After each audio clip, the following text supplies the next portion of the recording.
அனைவருக்கும் இனிய காலை வணக்கம். இது ஞான சஞ்சீவனம் குருகுலத்தின் சார்பாக நடத்தப்படுகின்ற 21 நாள் அற்புதங்கள் நிகழ்ச்சிக்கு உங்கள் அனைவரையும் அன்போடு வரவேற்கிறோம். இந்த நிகழ்ச்சி மாதம் ஒவ்வொரு மாதமும் 21 நாள் அற்புதங்கள் அப்படிங்கிற தலைப்புல ஒவ்வொரு மாதமும் நடத்தப்படுகின்ற நிகழ்ச்சி. இந்த நிகழ்ச்சியினுடைய மே மாதத்தினுடைய துவக்க நாள், முதல் நாள் இன்று. கிட்டத்தட்ட நம்ம எல்லாருக்குமே வீட்டுல ஏதாவது கிரக பிரவேசம், இல்லைன்னா பால் காய்ச்சறது, இல்லைன்னா தம்பி வீட்டுல கல்யாணம், இல்லைன்னா சொந்தக்காரங்க வீட்டுல கல்யாணம்னா தான் 3 மணி 3:30 மணிக்கெல்லாம் எந்திரிச்சிருக்கோம். இது வரைக்கும் எல்லாருக்கும் தெரியும்னு நினைக்கிறேங்க. முதல் முறையா நம்ம வீட்டுல கிரக பிரவேசம் பண்றதுக்கு, நம்ம வீடுன்னா எந்த வீடுங்க? இந்த மனம்ங்கிற வீடு ஒண்ணு இருக்கு இல்லைங்களா? நம்ம பிறந்ததுல இருந்து வச்சுக்கிட்டு இருக்கிறமே ஒரு வீடு. அந்த வீட்டை சுத்தமா கிரக பிரவேசம் பண்ணி கிளீன் பண்றதுக்காக முதல் முறையா நாம எல்லாருமே ஒரு 3:30 மணிக்கு எந்திரிச்சு, உண்மையிலே ரொம்ப சந்தோஷமா இருக்குங்க. 3:40 இருந்து உள்ள என்ட்ரி வந்தது ஒரு ஹிஸ்டாரிக்கல் மூமெண்ட்டுங்க. பொதுவா எங்களுக்கு இந்த 3:40 இருந்து வரும், 1 பேர் 2 பேர் 3 பேர் வருவாங்க. பட் இன்னைக்கு முதல் முறையா ஒரு 15 பேரை நான் பார்த்தேன். 3:40க்கு ஒரு 15 பேரை உள்ள லாகின்ல பார்த்தேன். இது உண்மையிலேயே ரொம்ப அற்புதமா சந்தோஷப்பட வேண்டிய ஒரு நிகழ்ச்சி. அதற்கு முதல்ல நாம எல்லாரும் நம்மளவே கொஞ்சம் செல்ஃப் அப்ரிஷியேட் பண்ணிக்கலாம். முதல் முறையா வாழ்க்கையில தன்னுடைய வளர்ச்சிக்காக, தன்னுடைய வாழ்க்கையில ஏற்படணுங்கிற ஒரு மாற்றத்திற்காக முதல் முறையாக ஒரு 3:30க்கு நாம ஒரு தயாராகி இங்க 4 மணிக்கு ஷார்ப்பா உட்கார்ந்துருக்கோம்னா பாருங்களேன். கொஞ்சம் சுத்தி பாத்தீங்கன்னா இருட்டா இருக்கும், அப்படியே பறவை சத்தம் கேட்கும், கூடவே இன்னொரு சத்தமும் கேட்கும். அப்படின்னு 4 பேர் கொரட்டை விட்டுட்டு இருப்பாங்க. அதெல்லாம் ஒரு பக்கம் இருந்துகிட்டே இருக்கட்டும், நம்மளுடைய கவனத்தை இங்க மட்டும் வைப்போம். ஸோ ரொம்ப சந்தோஷங்க உங்களை எல்லாம் இங்க சந்திக்கிறதுல. இந்த நிகழ்வானது, இந்த 21 நாள் அற்புதங்கள் நிகழ்வானது, இது எப்படி துவங்கியது, இந்த சந்தர்ப்பம் எப்படி ஏற்பட்டது, இந்த நிகழ்வு எப்படி துவங்கியது அப்படிங்கிற ஒரு சின்ன ஒரு ஃபீட்பேக்கை மட்டும் உங்ககிட்ட நான் கொடுத்துட்டு இன்றைய வகுப்புக்குள்ள போலாம் அப்படின்னு நினைக்கிறேன். என்னுடைய வாழ்க்கையில என்ன நடந்தது, எதற்காக இந்த மாதிரி ஒரு அதிகாலை நிகழ்வுல நாம் இந்த பயிற்சியை துவங்கணும் அப்படிங்கிறத உங்ககிட்ட நான் தெரியப்படுத்த விரும்புறேன். அதற்கு முன்னாடி இந்த நிகழ்ச்சி எப்படிப்பட்ட ஒரு நிகழ்ச்சி? இது என்ன ஒரு ஆன்மீகமான நிகழ்ச்சியா? இல்லைங்க, சுத்தமா கிடையாது. இது என்ன ஒரு தன்னம்பிக்கை ஏற்படுத்துகின்ற நிகழ்ச்சியா? இல்லைங்க, அதுவும் கிடையாது. சரி, அப்ப ஆன்மீக பயிற்சியும் இல்ல, ஒரு தன்னம்பிக்கை ஏற்படுத்துற பயிற்சியும் இல்ல, இப்ப வேற என்னதாங்க இது பயிற்சி அப்படின்னு கேட்டா, இது வெறும் அனுபவங்களை பகிர்ந்து கொள்ளக்கூடிய ஒரு நிகழ்ச்சி. எனக்கு ஒரு அனுபவம் இருக்கும், உங்களுக்கும் அதே மாதிரி ஒரு அனுபவம் இருக்கும். அந்த அனுபவத்தை நீங்களும் பகிர்ந்து கொள்ளலாம், என்னுடைய அனுபவத்தை நானும் பகிர்ந்து கொள்ளலாம். அப்போ இங்கு நாம 1 மணி நேரமோ 1.5 மணி நேரமோ செலவிடுகின்ற இந்த நேரமானது நம்மளுடைய அனுபவங்களை பகிர்ந்து கொள்ளக்கூடிய ஒரு நிகழ்வு தானே தவிர, இங்கு யாருக்கும் எதையும் சொல்லி கொடுக்கணுங்கிற ஒரு ஒரு ஒரு ஒரு தன்மை இங்க கிடையாது. எல்லாருக்குமே எல்லாமே தெரியுது. யாருமே இன்னொருத்தர் போய் சொல்லி கொடுத்துதான் வாழ்க்கையை வாழணுமா, என் வாழ்க்கையை வாழ்றதுக்கு யாரோ ஒருத்தர் சொல்லி கொடுக்கணுமா? அப்படி அல்லங்க. இது அப்படி சொல்லி கொடுக்குற நிகழ்வும் கிடையாது. ஒவ்வொரு கட்டத்திலையுமே நாம எந்த இடத்துலையுமே எந்த ஒரு விஷயத்தையுமே நாம உணர்ந்தோமா அப்படிங்கறதுதான் இங்க கேள்வி. அப்ப அந்த உணர்தலுக்கு என்ன அடிப்படையாக இருக்கிறதுனா, அனுபவம் ரொம்ப முக்கியமாக இருக்கிறது. அப்ப அந்த அனுபவம், ஒருவருடைய அனுபவம் இன்னொருவருக்கு ஒரு தகவலாக இருக்கலாம், அல்லது ஒரு முன்னேற்பாடாக இருக்கலாம். இப்ப நீங்க ஒரு விஷயத்தை அனுபவித்துதான் நீங்க கத்துக்கணுங்கிறத விட, இன்னொருத்தருக்கு ஏற்பட்ட அனுபவத்தை நீங்க காதுல கேட்பதன் மூலியமாகவோ, அதை நீங்க தெரிந்து கொள்வதன் மூலியமாகவோ உங்க வாழ்க்கையில நடக்கக்கூடிய விஷயங்களை நீங்க ப்ரிவென்ட் பண்ணலாம் தானே. சோ இந்த மாதிரி போனா இப்படி நடக்குதுப்பா, நாம ஏப்பா இன்னும் கொஞ்சம் கவனமா இருக்கக்கூடாதுங்கிற ஒரு விழிப்புணர்வு ஒரு அனுபவத்தை நீங்க காதுல கேட்பதன் மூலியமாகவும் நடக்கிறது தானே. அந்த மாதிரி ஒரு அனுபவங்களை ஒருவர் பகிர்ந்து கொள்ளக்கூடிய ஒரு அற்புதமான ஒரு நிகழ்வு தாங்க இந்த நிகழ்வு.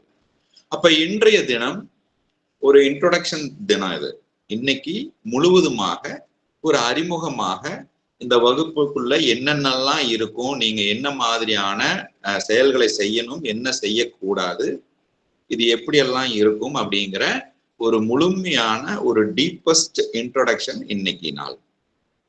அப்ப இந்த பயிற்சிய நாம முதல்ல நாங்க செய்ய சொல்றது தொடர்ச்சியாக 21 நாளும் மிஸ் ஆகாம அட்டன் பண்ணுங்க அப்படிங்கிறது எங்களுடைய முதல் வேண்டுகோள். ஏன்னா எந்த ஒரு செயலுமே நீங்க தொடர்ச்சியா அதுக்குள்ள நீங்க செயல்படுத்தும் போது, அதாவது அது ரொட்டீனா இருக்கும் பொழுதுதான் அது முழுமையான பழக்கமாக மாறுது. சரி, நீங்க அதிகாலை நேரத்துல எந்திரிக்கணும்னு நினைக்கிறீங்க, நைட்டு முந்தின நாள் படுக்கிறீங்க, அலாரம் வச்சுட்டு படுக்கிறீங்க. ஆனா எவ்வளவு தீர்க்கமா நீங்க நினைச்சிட்டு படுத்தா கூட காலையில அந்த அலாரம் அடிக்கும் போது நம்ம முதல்ல ஸ்னூஸ் பட்டனை தான் தட்டுறோம். இன்னும் 2 நிமிஷம் படுத்துட்டு எந்திரிச்சிடலாம்ப்பா, ஒரு 5 நிமிஷம் இப்ப எந்திரிச்சிடலாம்ப்பா அப்படின்னு நினைச்சிட்டு படுப்பீங்க. கண் முழிச்சு பார்த்தா 1 மணி நேரம் கடந்திருக்கும். அடாடா 1 மணி நேரம் தூங்கிட்டுமே அப்படின்னு நினைப்போம். இப்ப பாருங்க, நைட்டு தூங்கும் போது எனக்கு ஒரு கமிட்மெண்ட் இருந்தது, நான் கண்டிப்பா எந்திரிக்கணும், காலையில கண்டிப்பா நான் இந்த காரியத்தை செய்யணும் அப்படின்னு இருந்தது. ஆனா அந்த காலையில அதிகாலை நேரத்துல எனக்கு அதே கமிட்மெண்ட் ரீட்டைன் ஆச்சா? நான் என்ன யோசிச்சனோ, நைட்டு தூங்கும் போது நான் என்ன யோசிச்சனோ அதுவே எனக்கு அதிகாலையும் ரீட்டைன் ஆச்சான்னு கேட்டா இல்ல. ஆனா நமக்குள்ள இருக்குது, என்ன இருக்குது, நான் ஜெயிக்கணும்னு இருக்குது, நேரத்துல எந்திரிக்கணும்னு இருக்குது, ஒரு விஷயத்த செயல்படுத்தணுங்கிற ஆர்வம் இருக்குது. அப்படியே மிஞ்சி போனாலும் ஒரு 3 நாள் செயல்படுத்த முடியுது, இல்லைன்னா ஒரு வாரம் செயல்படுத்த முடியுது. தொடர்ச்சியாக என்னால செயல்படுத்த முடியல.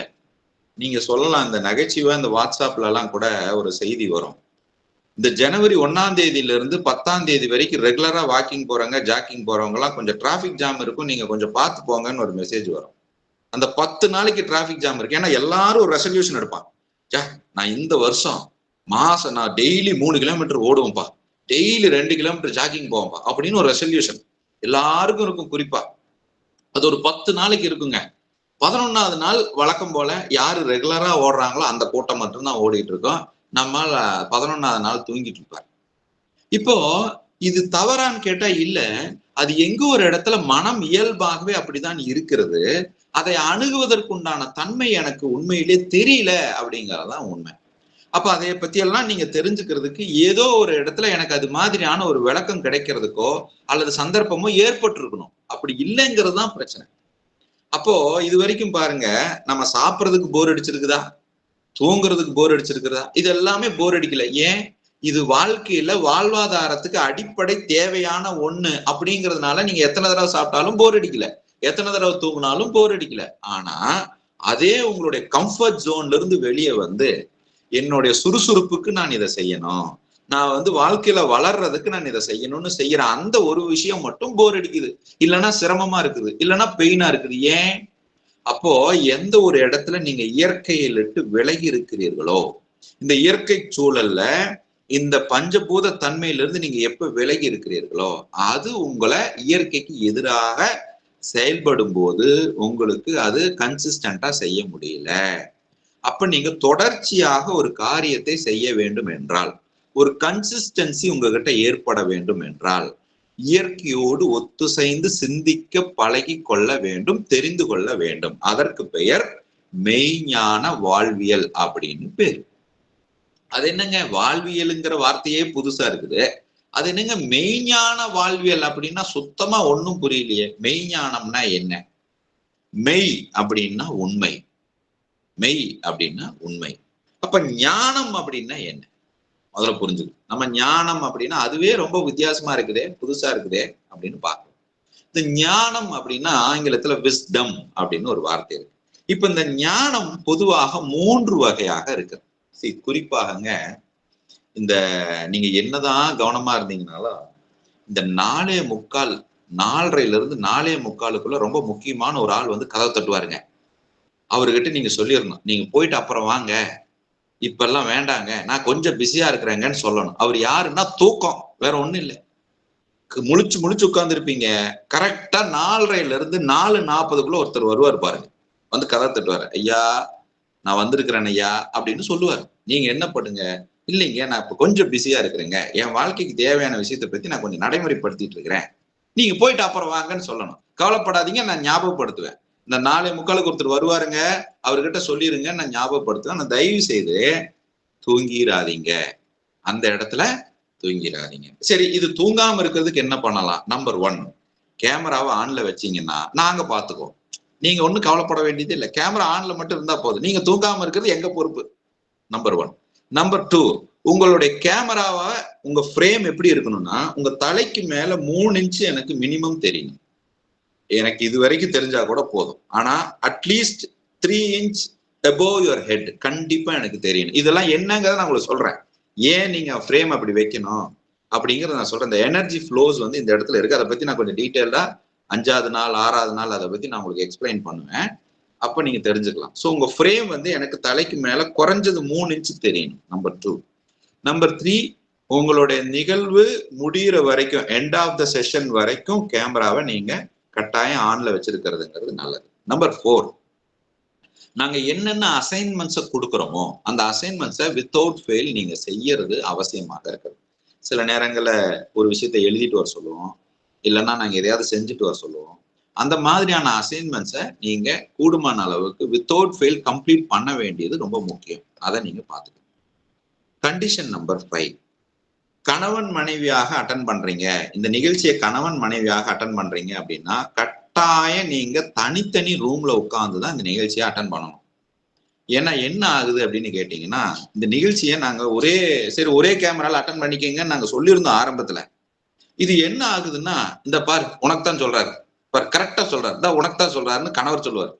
சில நேரம் அப்படியே இங்க பாருங்க நான் தான் பார்த்தனே, நான் தான் உங்ககிட்ட சொல்லிட்டே இருக்கேன், உங்களுக்கு தான் சொல்றாரு அப்படின்னு மாத்தி மாத்தி இவர் உங்களுக்கு தான் சொல்றாரு உங்களுக்கு தான் சொல்றாருங்கிறதுலயே காலம் போயிருதே தவிர அந்த விஷயத்த உள்ள புரிந்து நீங்க நடைமுறைப்படுத்தக்கூடிய பாசிபிலிட்டி குறைஞ்சிருது. அதனால நாங்க என்ன வேண்டிக் கொள்கிறோம், என்ன ரெக்வஸ்ட் பண்றோம்னா, கணவன் மனைவியாக இருக்கிறவங்க அல்லது ஒரே குடும்பத்துல 2 பேர் நீங்க அட்டன் பண்றீங்க அப்படின்னா ஒரு கேமரால 2 பேர் ஒன்னா உட்காந்து அட்டன் பண்ணாதீங்க, தனித்தனி ரூம்ல உட்காந்து அட்டன் பண்ணுங்க.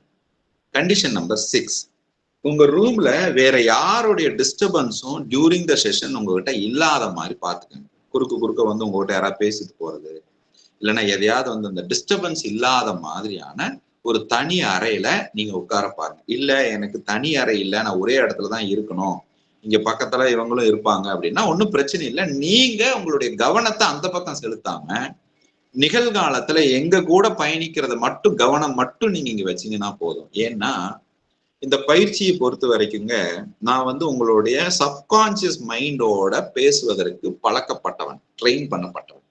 அதுக்கு பேரு பீயிங் அப்படின்னு பேர். அந்த பயிற்சியை நான் எடுத்திருக்கிறேன். அப்போ நான் பேசுற வார்த்தைகள் இப்போ உங்களுக்கு மனசுல தோணலைன்னா கூட நைட்டு தூங்கும் போது திடீர்னு என்னுடைய வார்த்தை ஒலிக்கலாம், இல்லைன்னா வேற ஏதாவது ஒரு விஷயத்த செய்யும் போது உங்களுக்கு இது ஞாபகம் வர்ற மாதிரி என்னுடைய வார்த்தை உங்க ஆழ் மனதுக்குள்ள கேட்கலாம். அப்போ நீங்க மேல் மனதுல நீங்க கேட்டுக்கிட்டு இருப்பீங்க, ஆனா நான் உங்ககிட்ட பேசுறது உங்களுடைய ஆழ் மனதோட பேசுவேன். அப்ப இந்த 21 நாளும் தொடர்ச்சியாக இந்த வார்த்தைகளை நீங்க காதுல கேட்க கேட்க கேட்க, நீங்க கண்களை பார்க்க பார்க்க, கைகளால எழுத எழுத, சில அசைன்மெண்ட்ஸை நீங்க செய்ய செய்ய உங்க மனம் எதற்கு பழக்கப்பட்டு விடும் அப்படின்னு கேட்டீங்கன்னா, இயல்பாகவே நீங்க உங்களுடைய உள்ளுணர்வோடு இணைந்து பயணிப்பதற்கு பழக்கப்படுத்திடுவேன் நான். அவ்வளவுதான். அப்ப நீங்க எந்த விஷயத்த செயல்படுத்தினீங்கனாலும் உங்க இன்ஸ்டின்ட் உங்களுடைய உள்ளுணர்வை கேட்டு செயல்படுத்தினீங்கன்னா போதும். அது மாதிரி உங்களை சிறப்பா வழி நடத்துறதுக்கு ஒரு ஆள் வேற யாருமே கிடையாது. உங்க உள்ளுணர்வு மாதிரி உங்களை வழி நடத்துறதுக்கூடிய சிறந்த நபர், வழிகாட்டி இங்க வேற யாருமே கிடையாது. ஆனா அவர் சொல்றதை நீங்க கரெக்டா கவனிக்கிறீங்களாங்கிறது ஒண்ணு இருக்குது, அதை கரெக்டா நடைமுறைப்படுத்துறீங்களான்னு ஒண்ணு இருக்கு. அது மைண்ட் வாய்ஸ் இன்னர் வாய்ஸ்ன்னு 2 இருக்குது. மைண்ட் வாய்ஸ்னா என்ன, இன்னர் வாய்ஸ்னா என்ன அப்படிங்கறதெல்லாம் நீங்க காலப்போக்குல அடுத்தடுத்த வகுப்புல நீங்க தெரிஞ்சுக்கலாம். இப்போ நான் ஞானம் பத்தி சொன்னேன், அந்த மெய்ஞானம்னு ஒண்ணு சொன்னேன். இப்ப இந்த மெய்ஞான வாழ்வியல் குறித்த ஒரு வகுப்பு தான் இந்த வகுப்பு. அப்ப அந்த மெய்ஞானத்துல மெய்னா உண்மைன்னு சொன்னேன். ஞானம் அப்படிங்கிறது 3 வகையான ஞானம் இருக்கு. ஒரு பேப்பர் பேனா வச்சுக்கிட்டு அப்பப்ப கொஞ்சம் எது எது உங்களுக்கு முக்கியமாக தோணுதோ, எது எது உங்களுக்கு வார்த்தைகள் புதுசாக தெரியுதோ அதெல்லாம் கொஞ்சம் எழுதி வச்சுக்கோங்க. ஏன்னா சில நேரங்கள்ல நம்மளுடைய கவனம் வந்து ஒரு விஷயத்துல ஆச்சரியத்தினாலேயே நீங்க கவனத்தை இழக்கிறதுக்கு வாய்ப்பு இருக்கு. ஆச்சரியமா இருக்கும், அடா ஒரு விஷயம் இவ்வளவு புதுசா இருக்குதே, நமக்கு இது தெரியாம இருந்ததுன்னு அந்த ஆச்சரியத்திலே கவனத்தை விட்டுருவீங்க. அப்போ சப்ஜெக்ட் ரொம்ப முக்கியமா இருக்கும், ரொம்ப வேல்யூபிளா இருக்கும், ஆனா அந்த ஆச்சரியத்துல நீங்க கவனிக்காம விட்டுருவீங்க. அப்போ ஒரு பேப்பர் பேனா வச்சுக்கிட்டு மனசுல எனக்கு இது ஏதோ ஒரு இடத்துல கொஞ்சம் கவனிக்கணும்னு தோணுதுப்பா, இது ஏதோ கொஞ்சம் முக்கியமா தெரியுதுப்பா அப்படின்னா எழுதிக்கங்க. கொஞ்சம் வித்தியாசமா இருக்கு புதுசா இருக்குன்னா கையில எழுதிட்டு மறுபடியும் நீங்க ரெஃபர் பண்ணும்போது கொஞ்சம் ஹெல்ப்ஃபுல்லா இருக்கும். அப்ப 3 வகையான ஞானம் இருக்கு. இப்ப இந்த ஞானத்தை ஒண்ணு வந்து சுதமய ஞானம் அப்படின்னு ஒரு இந்த இந்த வார்த்தைகள்லாம் வந்துங்க பஞ்ஞாங்கிற, அதாவது பாலிங்கிற ஒரு லாங்குவேஜ், இந்த லாங்குவேஜ்ல இருக்கக்கூடிய இந்த வார்த்தை பாலி பிளஸ் சான்ஸ்கிரிட் இது ரெண்டுமே நீங்க கலந்து இருக்கும். ஏன் இந்த ரெண்டு விஷயங்களை நாம எடுக்கிறோம் அப்படின்னு கேட்டீங்கன்னா, என் வாழ்க்கையை மாத்துனது வந்துங்க மிக முக்கியமான ரெண்டு நிகழ்வு என்னுடைய லைஃப்ல ஒரு பெரிய இம்பாக்டை ஏற்படுத்தியது. அதாவது நான் ஒரு நல்ல ஒரு அரசாங்க வங்கியில வேலையில இருந்து அதுக்கப்புறம் நான் வந்து ஒரு தொழில் தொடங்கி அந்த தொழில நஷ்டத்துல அனுபவித்து, அதுல இருந்து எனக்கு அந்த அனுபவத்துல இருந்து மீண்டு வந்து என் வாழ்க்கை அற்புதமாக மாறுவதுல இரண்டு அனுபவம் ரொம்ப முக்கியமாக என் வாழ்க்கையை மாற்றியது. ஒண்ணு விபாசனா அப்படிங்கிற ஒரு பயிற்சி. இது எத்தனை பேருக்கு தெரியும்னு தெரியல, முடிஞ்சா போய் கொஞ்சம் கூகுள் பண்ணி பாருங்க. விபாசனா அப்படிங்கிறது எல்லா நாடுகளிலும் அந்த பயிற்சி இருக்கிறது, எல்லா மாவட்டங்களிலும் அந்த பயிற்சி இருக்கு. அதாவது குறிப்பிட்ட மாவட்டங்கள், தமிழ்நாட்டுல குறிப்பிட்ட மாவட்டத்துல அது இருக்குது. அது புத்தருடைய பயிற்சி முறை. அது வந்து நீங்க 10 நாள் முழுமையான மௌனமாக இருக்கணும். நீங்க வந்து வேற எதுவுமே பண்ண முடியாது. காலையில அதிகாலை 4 மணில இருந்து நைட்டு 9:30 மணி வரைக்கும் நீங்க கொஞ்ச நேரம் சும்மா இருக்கணும், கொஞ்ச நேரம் ஒண்ணும் பண்ணாம இருக்கணும். இதுதான் தவம். மௌனமா இருக்கணும். நீங்க போன் யூஸ் பண்ண முடியாது, பேச முடியாது, எழுத முடியாது, நியூஸ் பேப்பர் படிக்க முடியாது, டிவி பார்க்க முடியாது, எதுவுமே பண்ண முடியாது. முழுமையா மௌனத்துல இருக்கணும். கம்ப்ளீட்டா 10:30 மணி நேரம், 11 மணி நேரம் ஒரு நாளைக்கு நீங்கள் தவத்திலேயே இருக்கணும். அப்படி ஒரு பயிற்சி. இந்த பயிற்சியை என்னுடைய முதல் பயிற்சி 2019ல நான் பங்கெடுக்கிறதுக்கான வாய்ப்பு கிடைத்தது. அது வந்து எனக்குள்ள பெரிய ஒரு மாற்றத்தை, என் வாழ்க்கையில் ஒரு பெரிய மாற்றத்தை கொண்டு வந்தது. அதாவது ஒரு மௌனம் அப்படிங்கிறது முழுமையாக உங்களுடைய மனதை முழுமையான ஒரு அகத்தாய்வு செய்வது, உள் அகத்தாய்வுன்னு சொல்லுவோம் நம்ம பயிற்சியில. அதை அகத்தாய்வு செய்வதற்கு மிக அற்புதமான ஒரு வாய்ப்பு வந்து இந்த மௌனம். இந்த விபாசனா பயிற்சி வந்து என்னுடைய வாழ்க்கையில ஒரு பெரிய மாற்றத்தை ஏற்படுத்தியது. இரண்டாவது, நான் ஒரு வாழும் சித்தரோட பயணிக்கிறதற்கான காலம் எனக்கு ஏற்பட்டுச்சுன்னு ஒரு சித்தர் கூட வாழ்ந்தேன். அவரு எனக்கு கொடுத்த பயிற்சி முறைகள், இது இரண்டும் என் வாழ்க்கையை ரொம்ப அற்புதமான பொக்கிஷமாக மாற்றியது. இந்த இரண்டு அனுபவத்திலிருந்து எனக்கு கிடைத்த விஷயங்களை தான் உங்களுக்கு இந்த பயிற்சியின் மூலமாக கடந்த 5 ஆண்டுகளாக நான் மக்களுக்கு கொடுத்துக்கிட்டு இருக்கிறேன். அதுதான் தாக்கத்தையும் ஏற்படுத்தி கொண்டிருக்கிறது. அதுதான் நல்ல ஒரு ரிசல்ட்டையும் கொடுத்துக்கிட்டு இருக்கு. அந்த பயிற்சியை இப்போ மே மாதம் நான் வந்து 1ஆம் தேதியிலிருந்து 12ஆம் தேதி வரைக்கும் பயிற்சியை முடிச்சுட்டு நான் வந்து எடுக்கிற முதல் நிகழ்வு இன்றைய இந்த அற்புதம் 21 நாள் அற்புதங்கள் நிகழ்வு. அதனால இந்த அற்புதங்கள் நிகழ்வு வந்து எனக்கு ரொம்ப ஸ்பெஷல். ஏன்னா நிறைய விஷயங்கள் எனக்கு இந்த மௌனத்துல ஞானமாக கிடைத்தது. அதை உங்களோடு பகிர்ந்து கொள்வதற்கான முதல் பேட்ச் நீங்க. இப்ப எனக்கு கிடைச்ச இந்த விஷயத்த ஒட்டுமொத்தமா கொண்டு வந்து கொடுக்குற முதல் பேட்ச் நீங்க. சோ அது வந்து எனக்கு ரொம்ப குறிப்பா ரொம்ப சந்தோஷமான ஒரு நிகழ்வு. அப்போ இந்த ஞானம் அப்படிங்கிறது இந்த லாங்குவேஜுக்காக சொல்ல வரேன். இந்த விபாசனால பயன்படுத்துற மொழி வந்து பாலிங்கிற மொழி. அதுல கொடுக்குற மொழி, அதை நாம வந்து தமிழ்லயும் நான் உங்களுக்கு டிரான்ஸ்லேட் பண்ணி கொடுக்குறேன். இந்த வாழும் சித்தர்களோட நான் எடுத்த பயிற்சியில வந்து யோக சூத்ரா அப்படிங்கிறதுல சில சான்ஸ்கிரிட் வேர்டுகளும் அப்பப்போ வரும். பட் அதற்கான தமிழ் வார்த்தைகளையும் நான் உங்களுக்கு கொடுத்துறேன். இதுல இருந்து நீங்க கற்றுக்கொள்ள வேண்டியது இந்த அனுபவங்களைத்தான். வார்த்தைகளை விட்டுருங்க. இதுல இருந்து நாம கற்றுக்கொள்ள வேண்டியது அனுபவங்கள். அப்போ ஞானம் என்பது 3 வகையான ஞானமாக பார்க்கிறது. ஒண்ணு வந்து சுதமய பஞ்ஞா அப்படின்னா கேள்வி ஞானம். முதல் ஞானம் வந்து கேள்வி ஞானம். நீங்க கேள்வியாக ஒரு ஞானம் தனக்குள்ள ஏற்படுகிறத கேள்வி ஞானம்னு சொல்றோம். 2வது சிந்தாமய பஞ்ஞா அப்படின்னு சொல்லக்கூடிய தானாக சிந்தனை செய்து பெற்ற ஞானம். முதல் ஞானம் கேள்வி ஞானம். 2வது தானாக சிந்தனை செய்து பெற்ற ஞானம். உங்களுக்குள்ளேயே சிந்தனை செஞ்சு இது ஏன் நடக்குது, எதனால நடக்குது, எனக்கு ஏன் நடக்குது, எப்ப நடக்குது, யாருக்கு நடக்குது, என்னென்ன நடக்குது அப்படிங்கிற மாதிரியான தனக்குள்ள ஒரு சிந்தனைகளை முழுமையாக ஏற்படுத்தி அந்த சிந்தனையிலிருந்து உங்களுக்கு ஒரு ஞானம் கிடைக்குது அப்படின்னா அது சுய சிந்தனை ஞானம் அப்படின்னு பேரு. அப்ப முதல் ஞானம் கேள்வி ஞானம், 2வது ஞானம் சுய சிந்தனை ஞானம் அப்படிங்கிறது.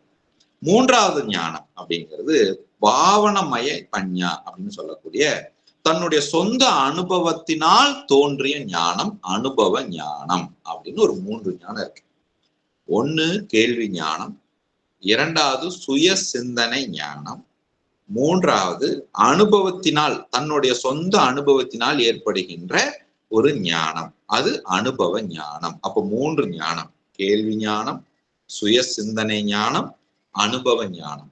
அப்போ ஒரு மனிதருக்கு இந்த 3 வகையான ஞானங்களும் தோன்றலாம், ஏற்படலாம். சில நேரங்கள்ல நீங்க கேள்வி கேட்டு உங்களுக்கு ஞானம் வரலாம். ஏன் இப்படி நடக்குதுங்க அப்படின்னு நீங்க வெளியே யாரோ ஒருத்தர் வழிகாட்டி கிட்ட ஒரு கேள்வி கேட்டு உங்களுக்கு ஞானம் கிடைக்கலாம். அது கேள்வி ஞானம். சுயமாக சிந்தித்து சிந்தித்து சிந்தித்து நீங்க ஒரு விஷயத்துல செயல்படுத்தி ஒரு ஞானத்தை செஞ்சுக்கிறீங்க. ஒரு விஷயம் நடக்கிறதுக்கு முன்னாடியே சுயமாக, நான் நேத்தே வகுப்புல, அறிமுக வகுப்புல சொன்னேன், உங்களுடைய சுய சிந்தனையையும் உங்களுடைய சுதந்திரத்தையும் இன்னொருவரிடம் அடமானம் வைத்து விடாதீர்கள் அப்படின்னு சொன்னேன். அப்ப இந்த 2 விஷயமும் உங்ககிட்ட இருக்கணும். உங்க சுதந்திரம் உங்ககிட்ட இருக்கணும், உங்க சுய சிந்தனை உங்ககிட்ட இருக்கணும், முடிவெடுக்கும் திறன் உங்ககிட்ட இருக்கணும், முடிவெடுக்கக்கூடிய தன்மை உங்க கையில இருக்கணும். அது இன்னொருத்தர் கையில கொடுத்தீங்கன்னா இன்னொருத்தர் வாழ்க்கையத்தான் நாம வாழ்ற மாதிரி இருக்குமே தவிர நம்ம வாழ்க்கையை நம்ம வாழ்ற மாதிரி இருக்காது.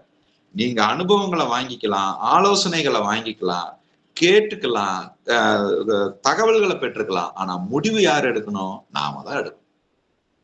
அப்போ இந்த வகுப்பானது உங்களுக்கு கேள்வி ஞானத்தை, கேள்வியை நீங்க தான் கேட்கணும். கேள்வி கேட்பது மூலியமாக உங்களுக்கு ஒரு விஷயம் கிடைக்குதுன்னா கேள்வி ஞானம். அப்போ உங்களுக்கு இந்த கேள்வி ஞானம் கிடைக்கணும்னா இங்கு நான் பொதுவா அந்த வகுப்பு எப்பவுமே 4 மணி முதல் 5 மணி வரை வகுப்பு இருக்கும். 5 மணி முதல் 5:30 மணி வரை கேள்வி பதிலுக்கான நேரம். நீங்க எந்த கேள்வி வேணாலும் கேட்கலாம். வகுப்புல நடத்தினதையும் கேட்கலாம், வகுப்புல நடத்தாம உங்களுக்கு ஏதோ பர்சனலா ஒரு சந்தேகம் இருக்கு, லைஃப்ல எனக்கு வேற எங்கேயோ ஒரு இடத்துல இப்படி நடந்தது, இந்த மாதிரி என்ன மாதிரியான கேள்விகள் இருந்தாலும் அனைத்து கேள்விகளுக்கும் பதில் கொடுக்கப்படும். அதாவது என்ன தெரியுமோ தெரிஞ்சதை நான் உங்களுக்கு விளக்கமாக கொடுக்குறேன். அப்ப அந்த 5 மணி முதல் 5:30 மணி வரை 21 நாளும் உங்களுடைய கேள்வி ஞானத்தை நீங்கள் வளர்த்துக் கொள்வதற்குண்டான வாய்ப்பு, அதை நீங்கள் பயன்படுத்திக் கொள்ள வேண்டும். இந்த 2வது சுய சிந்தனை ஞானம்ங்கிறது, நான் இந்த 4 மணில இருந்து 5 மணிக்குள்ள உங்களுக்கு ஒரு விஷயத்த செய்ய சொல்றேன் பாருங்க. அப்ப உங்களுக்குள்ள ஒரு சிந்தனை ஏற்படும். அடடா, ஆமால, எனக்கு இப்ப இந்த பிரச்சனை வரும்போது நான் இப்படிதான் யோசிச்சேன், இப்படி செஞ்சிருக்க கூடாதே, இதை நான் இப்படி மாத்தி செஞ்சிருந்திருக்கலாமேன்னு உங்களுக்குள்ளேயே ஒரு சிந்தனை ஏற்படும். அந்த சிந்தனையினால உங்களுக்கு ஒரு வாய்ப்பு வரலாம், அந்த சிந்தனையினால உங்களுக்கு ஒரு தெளிவு வரலாம். சரி, இதை ஏன் நாம இப்படி மாத்தி அப்ரோச் பண்ணக்கூடாது அப்படின்னு அந்த மாதிரி ஒரு சிந்தனையில உங்களுக்கு ஒரு ஞானம் வருதுன்னா அதுக்கு பேரு சுய சிந்தனை ஞானம் அப்படின்னு. 3வது, பல நேரங்கள்ல இந்த வகுப்புல என்னுடைய சொந்த அனுபவங்களை நான் உங்க கூட பகிர்ந்து கொள்வதற்கான ஒரு வாய்ப்பு இருக்கலாம். எனக்கு நடந்தது, அந்த நடந்ததுல இருந்து நான் எப்படி மீண்டு வந்தேன், அது நடந்ததை நான் எப்படி எதிர்கொண்டு வந்தேன், அந்த மாதிரியான அனுபவங்கள், அல்லது உங்களுக்கே சில அனுபவங்கள் ஏற்பட்டிருக்கும். அந்த மாதிரி உங்களுடைய அனுபவங்கள்ல இருந்து கிடைக்கிற அந்த விஷயத்த திருப்பி நடக்காம இருக்கிறதுக்கு ஏற்படக்கூடிய இந்த நிகழ்வு. இப்ப இது 3 விஷயத்திலையும், இந்த 3 ஞானத்திலையும் பொதுவாக ஒண்ணு இருக்குது. என்ன அப்படின்னு கேளுங்க. அதுதாங்க இந்த வகுப்பு, முழுமையான வகுப்பு. கேள்வி ஞானம், சுய சிந்தனை ஞானம், அனுபவ ஞானம். இந்த 3 விஷயத்திலையும் பொதுவாக என்ன இருக்குது அப்படின்னு கொஞ்சம் யோசிச்சு பாருங்க. பொதுவாக இருக்கிறது வேற ஒண்ணும் இல்லை, விழிப்புணர்வு. அவ்வளவுதான், செல்ஃப் அவேர்னஸ். அப்ப இந்த விழிப்புணர்வு எங்கெல்லாம் குறைவாக இருக்குதோ அங்க நம்ம கேள்வி கேட்கறது குறைவாக இருக்குது. விழிப்புணர்வு எங்கெல்லாம் குறைவாக இருக்கிறதோ அங்கெல்லாம் நீங்க சுயமாக சிந்திக்கிற தன்மை குறைவாக இருக்கிறது. விழிப்புணர்வு எங்கெல்லாம் குறைவாக இருக்கிறதோ அங்கெல்லாம் உங்களுடைய அனுபவத்திலிருந்து கிடைத்த ஒரு உண்மையை நீங்கள் பல நேரங்கள்ல மீண்டும் நடைமுறைப்படுத்தும் போது நீங்க மறந்து விடுகிறீர்கள். அப்போ இந்த விழிப்புணர்வுங்கிற ஒரு விஷயத்த நாம ஏற்படுத்திக்கிட்டோம்னா, இந்த விழிப்புணர்வுங்கிற ஒரு விஷயத்த நாம வளர்த்து கொண்டோமே ஆனால் நம்மளுடைய வாழ்க்கை ரொம்ப அற்புதமாக இருக்கும். அப்ப அடிப்படையில ஒரு மனிதன் தனக்கு ஏற்படுகின்ற எல்லா பிரச்சனைகளிலிருந்து மீண்டு வருவதற்கு தேவையான ஒன்று சுய விழிப்புணர்வு, செல்ஃப் கான்சியஸ்னஸ். அப்ப இந்த 21 நாள் அற்புதங்கள் எதை நோக்கி இருக்கும் அப்படின்னா, உங்களுக்குள்ள முழுமையான ஒரு விழிப்புணர்வை ஏற்படுத்துவதே இந்த வகுப்பினுடைய நோக்கம். அப்ப இந்த விழிப்புணர்வு உங்களுக்குள்ள ஏற்படுத்துறதுக்கு தான் கேமரா ஆன் பண்ணுங்கன்னு சொல்றோம். விழிப்புணர்வு உங்களுக்குள்ள ஏற்படுத்துறதுக்கு தான் கவனமா இருங்கன்னு சொல்றோம். விழிப்புணர்வு உங்களுக்குள்ள ஏற்படுத்துறதுக்கு தான் அந்த அசைன்மெண்ட்டை கொடுக்குறோம். அப்ப இந்த அசைன்மெண்ட் கொடுக்கும் போதோ நாங்க சொல்ற கண்டிஷனை ஃபாலோ பண்றதோ எங்களுடைய நலனுக்காக அல்ல, உங்களுடைய சுய மேம்பாட்டத்திற்காக, உங்களுடைய நலனுக்காகத்தான், உங்களுடைய விஷயத்துல இன்னும் கொஞ்சம் தெளிவு, கிளாரிட்டி கிடைப்பதற்கு தான். அப்போ இந்த வகுப்பு முழுமையாக எதை நோக்கி பயணிக்கிறது அப்படின்னு கேட்டீங்கன்னா, உங்களுக்குள் விழிப்புணர்வை ஏற்படுத்துகின்ற நோக்கத்தோடு ஒவ்வொரு நாளும் நாம் இங்கு பயணிப்போம். சரி, அப்ப இந்த விழிப்புணர்வை எப்படி எல்லாம் ஏற்படுத்தலாம், இந்த விழிப்புணர்வை எங்கெல்லாம் ஏற்படுத்தலாம், நான் தூங்குறதுல விழிப்புணர்வு ஏற்படுத்துறதா, சாப்பிட்றதுல விழிப்புணர்வு ஏற்படுத்துறதா, இல்ல சிந்திக்கிறதுல விழிப்புணர்வு ஏற்படுத்துறதான்னு சொல்லி பார்க்கும் பொழுதுங்க, நமக்கு 3 விஷயம் இருக்கு. பொதுவா நீங்க இந்த 3 விஷயத்த பயன்படுத்துறீங்க. 1 உங்களுடைய பாடி, உங்களுடைய உடல். 2வது உங்களுடைய மனம், உங்களுடைய மைண்ட். 3வது உங்களுடைய எனர்ஜி, உங்களுடைய ஆற்றல். இது 3 தானங்க உங்க வாழ்க்கையை வழி நடத்துறதுக்கு நீங்க பயன்படுத்துறீங்க. உங்க உடம்ப பிசிக்கலி சில வேலைகளை செய்யறதுக்கு பிசிக்கலி நீங்க உங்க உடம்ப பயன்படுத்துறீங்க. மென்டலி சிந்திக்கிறதுக்கு உங்களுடைய மனதை பயன்படுத்துகிறீர்கள். ஒரு காரியத்தில் ஈடுபடுவதற்கோ ஒரு காரியத்தை செயல்படுத்துறதுக்கோ உங்களுடைய ஆற்றல் நீங்க பயன்படுத்துறீங்க. அப்ப இந்த முக்கோணம் எடுத்துக்கிட்டீங்கன்னா இந்த முக்கோணத்துல 3 முனைகள் ரொம்ப ஷார்ப்பா இருக்கணும். ஒண்ணு உங்க பாடி, இன்னொன்னு உங்களுடைய மைண்டு, இன்னொன்னு உங்களுடைய எனர்ஜி. அப்ப உங்க பாடிக்கு தேவையான விழிப்புணர்வும் தேவை, உங்க மைண்டுக்கு தேவையான விழிப்புணர்வும் தேவை, உங்க ஆற்றலுக்கு தேவையான விழிப்புணர்வும் தேவை. இப்ப ரொம்ப சிம்பிள் பண்ணிட்டோமா? இப்ப 3ஆ பிரிச்சுட்டோமா? என் உடலில் தோன்றுகின்ற விழிப்புணர்வு வியாதியிலிருந்து என்னை விடுபட வைக்கின்றது. என் மனதில் தோன்றுகின்ற விழிப்புணர்வு எனக்கு மனம் சார்ந்த வியாதியிலிருந்து என்னை விடுவிக்கிறது. என்னுடைய ஆற்றலில் ஏற்படுகின்ற விழிப்புணர்வு நான் ஒரு காரியத்தை நினைத்ததை அடைவதற்குண்டான என் நோக்கத்தை அடைவதற்குண்டான ஒரு வாய்ப்பை எனக்கு ஏற்படுத்துகிறது. அப்ப இந்த விழிப்புணர்வுங்கிறது உடல் சார்ந்த விழிப்புணர்வு, மனம் சார்ந்த விழிப்புணர்வு, ஆற்றல் சார்ந்த விழிப்புணர்வுங்கிற 3 டைமென்ஷன்ல இந்த வகுப்பு இருக்கும். அப்போ உடலை குறித்து, மனதை குறித்து, ஆற்றலை குறித்து ஒரு டீடைல்டு விழிப்புணர்வை உங்களுக்குள்ள எப்படி ஏற்படுத்த போறோம் அப்படின்னு கேட்டீங்கன்னா, வேற ஒண்ணு இல்ல, உங்க சிந்தனைகளில், உங்க தாட், உங்களுடைய எண்ணங்களில் விழிப்புணர்வு ஏற்படுத்தி அந்த எண்ணம் எப்படி தோன்றுகிறது, அந்த எண்ணத்தை அணுகுவது எப்படி, அந்த எண்ணத்தை செயல்படுத்துவது எப்படி அப்படிங்கிற அந்த ஒரு காரியத்தை உங்களுக்குள்ள கொடுப்பதன் மூலியமாக நீங்களே உங்களுடைய வாழ்க்கையை வடிவமைப்பதற்குண்டான வாய்ப்பை ஏற்படுத்துவதே இந்த வகுப்பினுடைய நோக்கம். அப்போ விதி அப்படின்னு ஒண்ணு இருக்குதா? எல்லாம் விதிப்படிதானே நடக்குது அப்படின்னு ஒண்ணு இருக்குதான்னா, விதி ஒன்று நிச்சயமாக இருக்கிறது. ஆனால் அந்த விதியை மதியால் வெல்ல முடியுமா அப்படின்னு கேட்டீங்கன்னா, நிச்சயமாக வெல்ல முடியும். அந்த சூட்சமமும் உங்களுடைய விழிப்புணர்வை நீங்கள் எவ்வாறு விசாலப்படுத்திக் கொள்கிறீர்கள். நல்லா புரிஞ்சுக்கங்க இந்த வார்த்தையை. உங்க விழிப்புணர்வை எவ்வாறு விசாலப்படுத்திக் கொள்கிறீர்கள். இப்ப ஏதோ நான் விழிப்புணர்வோட இருக்கிறதுனால மட்டும், ஒரு தடவை நான் விழிப்போட இருந்ததுனால மட்டும் அப்படியே அற்புதமா என் வாழ்க்கை மாறிடாது. ஒவ்வொரு கணமும் நான் விழிப்போட இருக்கணும். ஒவ்வொரு நேரமும் நான் விழிப்போட இருக்கணும். ஒவ்வொரு வினாடியும் நான் விழிப்போட இருக்கணும். அப்போ அந்த தொடர் விழிப்புணர்வுங்கிறது இங்க ரொம்ப முக்கியமாக பார்க்கப்படுகிறது. இப்போ ஒரு தடவை நீங்க ஒரு வகுப்பை கத்துக்கிட்டாலோ, ஒரு தடவை ஒரு விஷயத்தை நீங்க தெரிஞ்சுக்கிட்டாலோ, அந்த ஒரு தடவை நீங்க கத்துக்கிட்டதும், ஒரு தடவை நீங்க தெரிஞ்சுக்கிட்டதும் வாழ்க்கை பூரா அதை நீங்க அப்ளை பண்றதுக்கு ஹெல்ப் பண்ணுமான்னு கேட்டா கிடையாதுங்க. ஒவ்வொரு கணமும், ஒவ்வொரு நிலையும், உங்களுடைய சிந்தனையும், உங்களுடைய எண்ணங்களும் மேம்பட்டு கொண்டே இருக்கிறது. அப்ப அதுல தொடர் விழிப்புணர்வு இருக்கணும், கன்சிஸ்டன்சி இருக்கணும். அத நீங்க நம்ம சான்ஸ்கிரிட்ல விதர்கா அப்படின்னு ஒரு வார்த்தை இருக்கு. விதர்கா அப்படின்னு ஒரு வார்த்தை இருக்கு. அப்படின்னா என்னன்னு கேட்டீங்கன்னா, அதாவது இது யோக சூத்திரால சொல்லக்கூடிய ஒரு தன்மை. இந்த விதர்கா அப்படிங்கிறது initial application of mind to the object. இது எழுதிக்கிங்க இந்த வார்த்தையை. Initial application of mind to the object. அதாவது ஒரு பொருளை குறித்தோ, ஒரு நபரை குறித்தோ, ஒரு நிகழ்வை குறித்தோ, ஒரு சந்தர்ப்பத்தை குறித்தோ, ஒரு சூழ்நிலையை குறித்தோ உங்களுடைய மனம் என்ன மாதிரியான ஒரு அணுகுமுறையை பயன்படுத்துகிறது அப்படிங்கிற அந்த தன்மைக்கு பேரு விதர்கா அப்படின்னு பேரு. இப்ப பாருங்க, நீங்க ஒரு பொருளை பாக்குறீங்க. இந்த பொருளை பார்க்கும்போது உங்களுக்கு ஏற்கனவே அந்த பொருளை நீங்க எங்கேயாவது பார்த்த மாதிரி தோணும். இல்லைன்னா புதுசா பாத்தீங்கன்னா என்ன எதுன்னு நீங்க போய் பாக்குறீங்க. அப்போ ஒரு பொருளை நீங்க கண்ணில் பார்த்த உடனே அது என்னவான பொருளாக இருக்கும்னு நம்ம மைண்டு கேக்குது இல்ல, தோணுது இல்ல, அதை போய் பார்க்க சொல்லுது இல்ல. அப்ப அந்த initial application of the mind to the object. இப்ப பாருங்க, அது பொருளாகவும் இருக்கலாம், ஒரு நபராகவும் இருக்கலாம், ஒரு சூழ்நிலையாக இருக்கலாம், ஒரு சந்தர்ப்பமாகவும் இருக்கலாம். இப்ப எனக்கு வாழ்க்கையில யாரோ ஒருத்தர்கிட்ட நீங்க போய் ஒரு ஜாமீன் போட்டு, அவருக்கு நான் நம்பிக்கையோட நான் ஜாமீன் போட்டு அவரு ஏமாத்திட்டு போயிட்டாருங்க, அதனால அந்த கடனை நான் சேர்த்து அடைச்சிட்டு இருக்கேங்க அப்படின்னு ஒரு சூழ்நிலை இருக்கலாம் சில பேருக்கு. இல்லைன்னா நான் பார்ட்னரை நம்பி நான் தொழில முதலீடு போட்டேங்க, பார்ட்னர் என்னை ஏமாத்திட்டாரு, அதனால இனிமேல் எனக்கு பார்ட்னர்ஷிப்பே செட் ஆகாதுங்க அப்படின்னு நீங்க நினைக்கலாம். இல்லைன்னா நான் ஒரு வாழ்க்கை துணையை அமைச்சுக்கிட்டேங்க, அந்த வாழ்க்கை துணையோட எனக்கு வாழ்க்கை சரியா அமையல, நான் முதல் வாழ்க்கை துணையை விவாகரத்து பண்ணிட்டேன், இரண்டாவது திருமணம் பண்ண, எனக்கு அதுவும் செட் ஆகல, மூன்றாவது இந்த மாதிரியான அணுகுமுறையில ஏன் எனக்கு இந்த பிரச்சனை தீரவே மாட்டேங்குதுன்னு ஒரு கேள்வி இருக்கலாம். இந்த மாதிரியான ஒவ்வொரு சந்தர்ப்பத்திலையும் நாம் புரிந்து கொள்ள வேண்டியது the application of mind, initial application, அதான் இங்க ரொம்ப முக்கியம். The initial application of the mind to the object, அது ரொம்ப முக்கியமாக இருக்கு. அதுக்கு பேரு விதர்க்கா அப்படின்னு பேரு. அப்ப பாருங்க, உங்களுக்கு லைஃப்ல எல்லாமே நல்ல அனுபவங்களாக இருந்ததுன்னு வைங்களேன், எல்லாமே நல்லதாக இருக்கும். எர்லியர் அனுபவம் வந்து எங்கேயோ தோத்துட்டீங்க, அல்லது எங்கேயோ யாரோ உங்களை ஏமாத்திட்டாங்க, யாரோ உங்களுக்கு துரோகம் பண்ணிட்டாங்க அப்படின்னா உங்க மைண்ட் ஆப்வியஸ்லி என்ன சொல்லும்? இவர் என்னை ஏமாத்துறதுக்கு தான் வந்திருக்கிறாரோ, இவர் என்னை ஏமாத்திடுவாரோ அப்படின்னு ஒரு பயம் இருக்கா இல்லையா நம்ம எல்லாருக்குமே?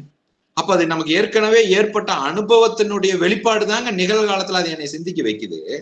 அந்த இடத்துல கூட நீங்க நியூட்ரலா சிந்திக்கணும் அப்படின்னு சொல்லுது. ஸோ இதெல்லாம் இன்னைக்கு வந்து ஒரு சின்ன இன்ட்ரோடக்ஷன் தான். இந்த மைண்ட் எப்படியெல்லாம் செயல்படுதுங்கிறத மட்டும்தான் நான் உங்ககிட்ட பேசுறேன். பட் கவலையப்படாதீங்க, இந்த 21 நாளா இன்ச் பை இன்ச் மைக்ரோ லெவல்ல கொஞ்சம் கொஞ்சமா உங்களை சிந்திக்க வச்சு உங்களையே உங்க பிரச்சனையிலிருந்து மீள்வதற்குண்டான ஒரு வாய்ப்பை உருவாக்குவது என்னுடைய பொறுப்பு. அந்த 21 நாள் அது என்னுடைய வேலை. நான் உங்ககிட்ட கேட்டுக்கொள்வது, நான் சொல்வதை செஞ்சீங்கன்னா மட்டும் போதும். நாங்க என்ன எழுத சொல்றோமோ எழுதுங்க, என்ன சிந்திக்க சொல்றோமோ சிந்தனை பண்ணுங்க. இந்த நேரத்தை கொஞ்சம் குவாலிட்டி டைமா பயன்படுத்திக்கங்க. அததான் சொல்றேன். இந்த ஒவ்வொரு நாளும் காலை அதிகாலை 4 மணி முதல் 5:30 மணி வரை என்னுடைய சுயமான வளர்ச்சிக்காக நான் பயன்படுத்துகின்ற நேரம் இது. இது முழுக்க என் வாழ்க்கையை நானே வடிவமைத்துக் கொள்வதற்காக நானே முயற்சி செய்து எடுக்கின்ற நேரம் இது. இதை ரொம்ப குவாலிட்டியா பயன்படுத்தணுங்கிற ஒரே ஒரு கவனம் மட்டும்தாங்க எனக்கு தேவை.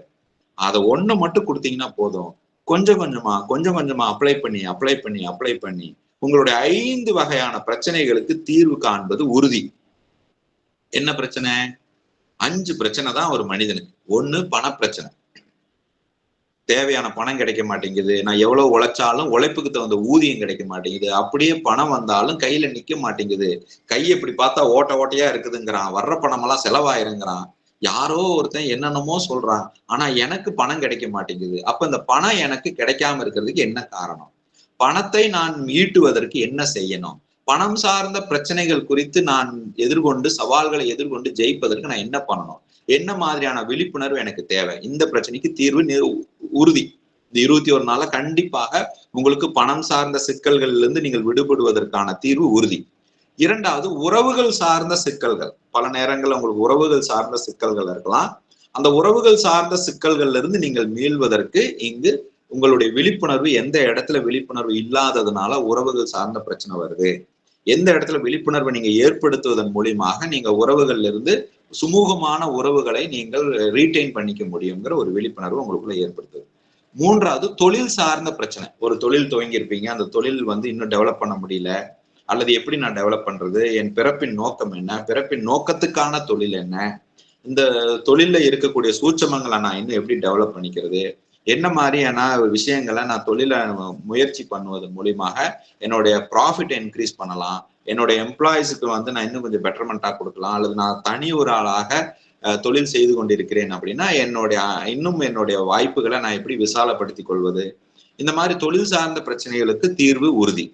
4வது, ஆரோக்கியம் சார்ந்த விஷயங்கள். உங்களுக்கு ஏதாவது வியாதி இருக்குது, அல்லது எனக்கு ஏதாவது சுயமாக செல்ஃப் ஹீலிங்னு சொல்லுவோம், நம்மளை நாமளே குணப்படுத்திக் கொள்வதற்குண்டான வாய்ப்பு நம்மளுடைய மனதை வைத்து நாம் எப்படி அதை அணுகி கொள்ளலாம், நம்ம ஒரு வியாதி இல்லாத வாழ்க்கையை எப்படி வாழ்றது, நம்மளுடைய அணுகுமுறையை நம்ம அதை எப்படி ஏற்படுத்திக் கொள்வது அப்படிங்கிற ஒரு தெளிவும் இந்த வகுப்புல உங்களுக்கு கிடைக்கும்.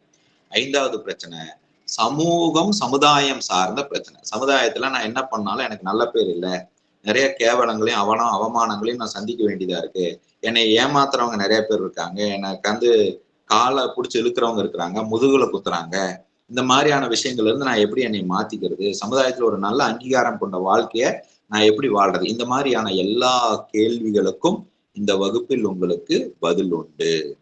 அப்ப இந்த 5 வகையான பிரச்சனைகளுக்கு தீர்வு உறுதி. பணம் சார்ந்த பிரச்சனை, உறவு சார்ந்த பிரச்சனை, தொழில் சார்ந்த பிரச்சனை, ஆரோக்கியம் சார்ந்த பிரச்சனை, சமுதாயம் சார்ந்த பிரச்சனை. இந்த 5 வகையான பிரச்சனைகளுக்கும் தீர்வு இந்த 21 நாளில் நீங்கள் விடுபடுவதற்கான வாய்ப்புகள் முழுமையாக இருக்கும். சொல்ல போனா 21 நாள் நீங்கள் புதிதாக பிறந்து உங்களுடைய வாழ்க்கையை வாழ்வதற்குண்டான வாய்ப்புகள் உங்களுக்கு உருவாக்கி கொடுக்கப்படும். இப்ப நீங்க அதை எந்த அளவுக்கு பயன்படுத்திக்கிறீங்கிறதா இங்க ரொம்ப முக்கியம். நாம வந்துங்க ஒரு தண்ணியில நீங்க நீச்சல் அடிக்கணும். ஒரு டம்ளர் தண்ணியில நம்ம நீச்சல் அடிக்க முடியாது, கடல்ல நீச்சல் அடிக்கணும். அப்போ வாய்ப்புகள் பெருசா இருக்கும் போதுதான் நீங்க நிறைய விஷயங்களை பயன்படுத்த முடியும். நாம் ஒரு குறுகிய சிந்தனைக்குள்ள இருந்தோம்னு வச்சுக்கோங்களேன், நம்மளால அதை வெளிப்படுத்த முடியாது. அப்ப நம்மளுடைய சிந்தனை மேம்பட வேண்டும், நம்மளுடைய எண்ணங்கள் மேம்பட வேண்டும். அப்ப இந்த எண்ணங்கள் எப்படி தோன்றுது, சிந்தனை எப்படி தோன்றுது அப்படிங்கிறது குறித்து ஒரு 10 நிமிஷத்துல உங்ககிட்ட நான் விளக்குறேன். இந்த இடத்துல நீங்க ரொம்ப கவனமா இருக்கணும். ஏன்னு சொல்லுங்க, 4:40 ஆச்சு, டொக்கு டொக்குன்னு ஒருத்தர் தட்டுவார். அவர்கிட்ட சொல்லுங்க, ஐயா கொஞ்ச நேரம் கழிச்சு வாங்க ஐயா. அப்படி மீறி அவர் வந்தாருன்னா ஒன்னும் பிரச்சனை இல்லை, கேமரா ஆன்ல இருந்தாலும் பரவாயில்ல, அப்படியே கொஞ்சம் எந்திரிச்சு போய் முகம் கழுவிட்டு வந்துருங்க. No worry, don't, no problem. Less tension more work. Senthil சொல்லுவார்ல அண்ணா, லெஸ் டென்ஷன் மோர் ஒர்க். அதனால என்னடா இது முக்கியமான சப்ஜெக்டை பேசும்போதுதான் இவருக்கு ஒரு தூக்கம் வரும். இந்த நம்மெல்லாம் வகுப்புல இருக்கும்போது, கிளாஸ்ல இருக்கும்போது பாத்தீங்கன்னா வாத்தியார் பாடம் எடுத்துக்கிட்டே இருப்பாரு. இந்த நோட்ல பேனா வச்சீங்கன்னா எழுதுற மாதிரியே இருக்கும். அது அப்படியே எவரெஸ்ட் சிகரத்தை நோக்கி ஒரு கோடு ஒண்ணு போயிருக்கும். கொஞ்ச நேரம் கழிச்சு பார்த்தாட்டே நம்மளாடா எழுதுனா, இந்த நோட்டை யாருக்கும் காட்டவே மாட்டோம் நம்ம. அப்புறமா நோட்ஸ் வாங்கி நம்ம எழுதிக்குவோம். அது நல்லா சுகமா 2 மணிக்கு சாப்பிட்டுக்கிட்டு போய் கிளாஸ்ல 2:15 உட்கார்ந்தா அந்த கிளாஸ் மாஸ்டர் வாத்தியார் பாடம் எடுக்கிறது அப்படியே ஒரு தாலாட்டு பாடுற மாதிரியே இருக்கும் பாருங்களேன். அப்படிதாங்க எனக்கு ஒரு நண்பர் ஒருத்தர் இருந்தாங்க. நீங்க இந்த பல நேரங்கள்ல இந்த நீங்க படிக்கிற காலகட்டத்துல இந்த நண்பனை பத்தி சொல்லணும் அப்படின்னா, பண்ற சேட்டை பூரா அவங்களா இருக்கும், மாற்றுறது நம்மளா இருக்கும். பல பேத்துக்கு இந்த அனுபவம் இருக்கலாம். நீங்க அந்த நண்பனை விடவும் முடியாது, அந்த நண்பனை மிஸ் பண்ணவும் முடியாது. ஆனா நம்ம கூடவே இருப்பான். சேட்டை பண்றது பூரா அவனா இருக்கும், ஆனா மாற்றுறது நம்மளா இருக்கும். எனக்கு அந்த மாதிரி அனுபவம் இருக்கு. எத்தனை பேத்துக்கு அந்த மாதிரி அனுபவம் இருக்குன்னு தெரியல. பட் ஒரே ஒரு அனுபவத்தை மட்டும் சொல்றேங்க. நான் கிளாஸ்ல நான் யூஜி படிக்கும்போது நான் வந்து லாஸ்ட் பெஞ்ச் ஸ்டூடெண்ட். ஆக்சுவலா லாஸ்ட் பெஞ்ச்ல 3 பேர் உட்காருவோம் ஆக்சுவலி. அப்போ அங்க இருக்க ஒரு பையன் ஒருத்தன் என்ன பண்ணா, மிஸ், ஒரு ப்ரொஃபசர் வந்து கிளாஸ் எடுத்துட்டு இருக்காங்க. அவங்க பேர் மகேஸ்வரின்னு சொல்லிட்டு அவங்க ஒரு கிளாஸ் எடுத்துட்டு இருக்காங்க. மிஸ் திடீர்னு எந்திரிச்சான், கிளாஸ் நடந்துடும். மிஸ், நீங்க எங்க அம்மாவோட பெஸ்ட் மிஸ் அப்படின்னா. டே, ஏன்டா இந்த மாதிரி வம்பு இழுக்கிற? நான் பாட்டுக்கு சிவனேன்னு பாடம் எடுக்கிறேன், நீ ஏன்டா திடீர்னு எந்திரிச்சு இப்படி எல்லாம் பேசுறேன்? மிஸ், சத்தியமா சொல்றேன், நீங்க எங்க அம்மாவோட பெஸ்ட் மிஸ் அப்படின்னு சொன்னோம். உடனே இந்த மிஸ்ஸுக்கு ஒரு கியூரியாசிட்டி, அடாடா இந்த பையன் தன்னுடைய தாயையோட ரொம்ப உசத்தின்னு நம்மளை சொல்றானே, அப்போ ஒரு கியூரியாசிட்டி வரும்ல. நம்மளை பாராட்டும் போது என்ன சொல்லிதான் நம்மளை பாராட்டுறான்னு கொஞ்சம் தெரிஞ்சுக்கலாமே. இந்த அவர் சொன்னாரு அப்படின்னா, சரி என்னதான் சொன்னாரு, நீங்க இந்த பாக்கலாம். வீட்டுல இந்த மாப்பிள்ளை வந்து அவங்க அம்மா வீட்டுக்கு போயிட்டு வந்தாங்கன்னா அந்த மருமக கேட்பா, அப்புறம் உங்க அம்மா என்ன சொன்னாங்க, அப்புறம் உங்க தங்கச்சி என்ன சொன்னாங்க, அப்புறம் உங்க அப்பா என்ன சொன்னாங்கன்னு கேட்பாங்க. அது அவங்க சொன்னாங்களாங்கிறது முக்கியம் இல்ல, அவங்க சொன்னதை இந்த கணவர் காதுல கேட்கணும், வாயில கேட்கணுங்கிற அந்த கியூரியாசிட்டி ஒண்ணு இருக்கு பாருங்க, அதான் இங்க ரொம்ப முக்கியம். அந்த மாதிரி இந்த வாத்தியாரும் அந்த மிஸ்ஸும் கேட்டாங்க, இந்த ப்ரொஃபஸரும். சரி என்னடா அம்மாவோட ஒப்பிட்டு அம்மாவுக்கு மேலங்கிறியாடா? என்னடா மிஸ், எங்க அம்மாவாது என்னை ஒருத்தனதான் மிஸ் தூங்க வைக்கிறாங்க, நீங்க அட் அ டைம்ல 70 பேர்த்த தூங்க வைக்கிறீங்க மிஸ், நீங்க எங்க அம்மாவோட பெஸ்ட் மிஸ்ன்னா போச்சுடா வம்பு. சத்தம் இல்லாம மீச கிண்டல் பண்ணிட்டானே. Totally 3 people get up and get out அப்படின்ட்டாங்க இந்த மேடம். என்னுடைய நிகழ்வுல அந்த மாதிரி இந்த, அதாவது நான் பேசுறது சில நேரங்கள் அப்படியே தாலாட்டு பாடுற மாதிரி இருந்து தூக்கத்துக்குள்ள நீங்க போயிடலாம். பட் வேண்டாங்கிற நான், வேற ஒண்ணும் இல்லை. ஏன்னா இந்த 4:40ங்கிறதுங்க ரொம்ப முக்கியமான நேரம். அவர் வருவாரு, கொஞ்சம் அவர்கிட்ட சொல்லிருங்க, ஐயா வேண்டாங்கய்யா, நான் அப்புறம் பாத்துக்கிறேங்க. நகைச்சுவைக்காக நான் சப்ஜெக்ட் விட்டு கொஞ்சம் வெளியே போனேன். இப்ப நான் மீண்டும் சப்ஜெக்டுக்குள்ள வரேன்.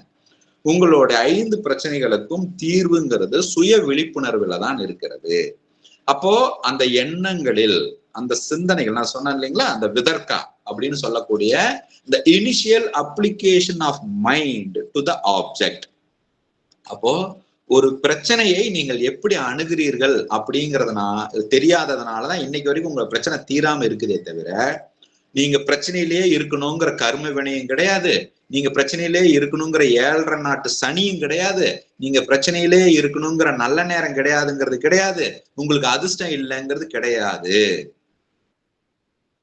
அடிப்படையில என்ன செஞ்சா இந்த பிரச்சனையில இருந்து மீளலாம்ங்கிற ஒரு ரீதிங்க் நான் இன்னும் பண்ணல. என் அணுகுமுறையை நான் இன்னும் மாற்றிக்கொள்ளவில்லை. அவ்வளவுதான், ரொம்ப சிம்பிள். இந்த பிரபஞ்சங்க, இந்த இயற்கை ரொம்ப பவர்ஃபுல்லானதுங்க. யாரையாவது நீங்க வேதனைப்படுத்தணும்னு சொல்லி உங்க அப்பா அம்மா உங்களை பெற்றிருப்பாங்களா?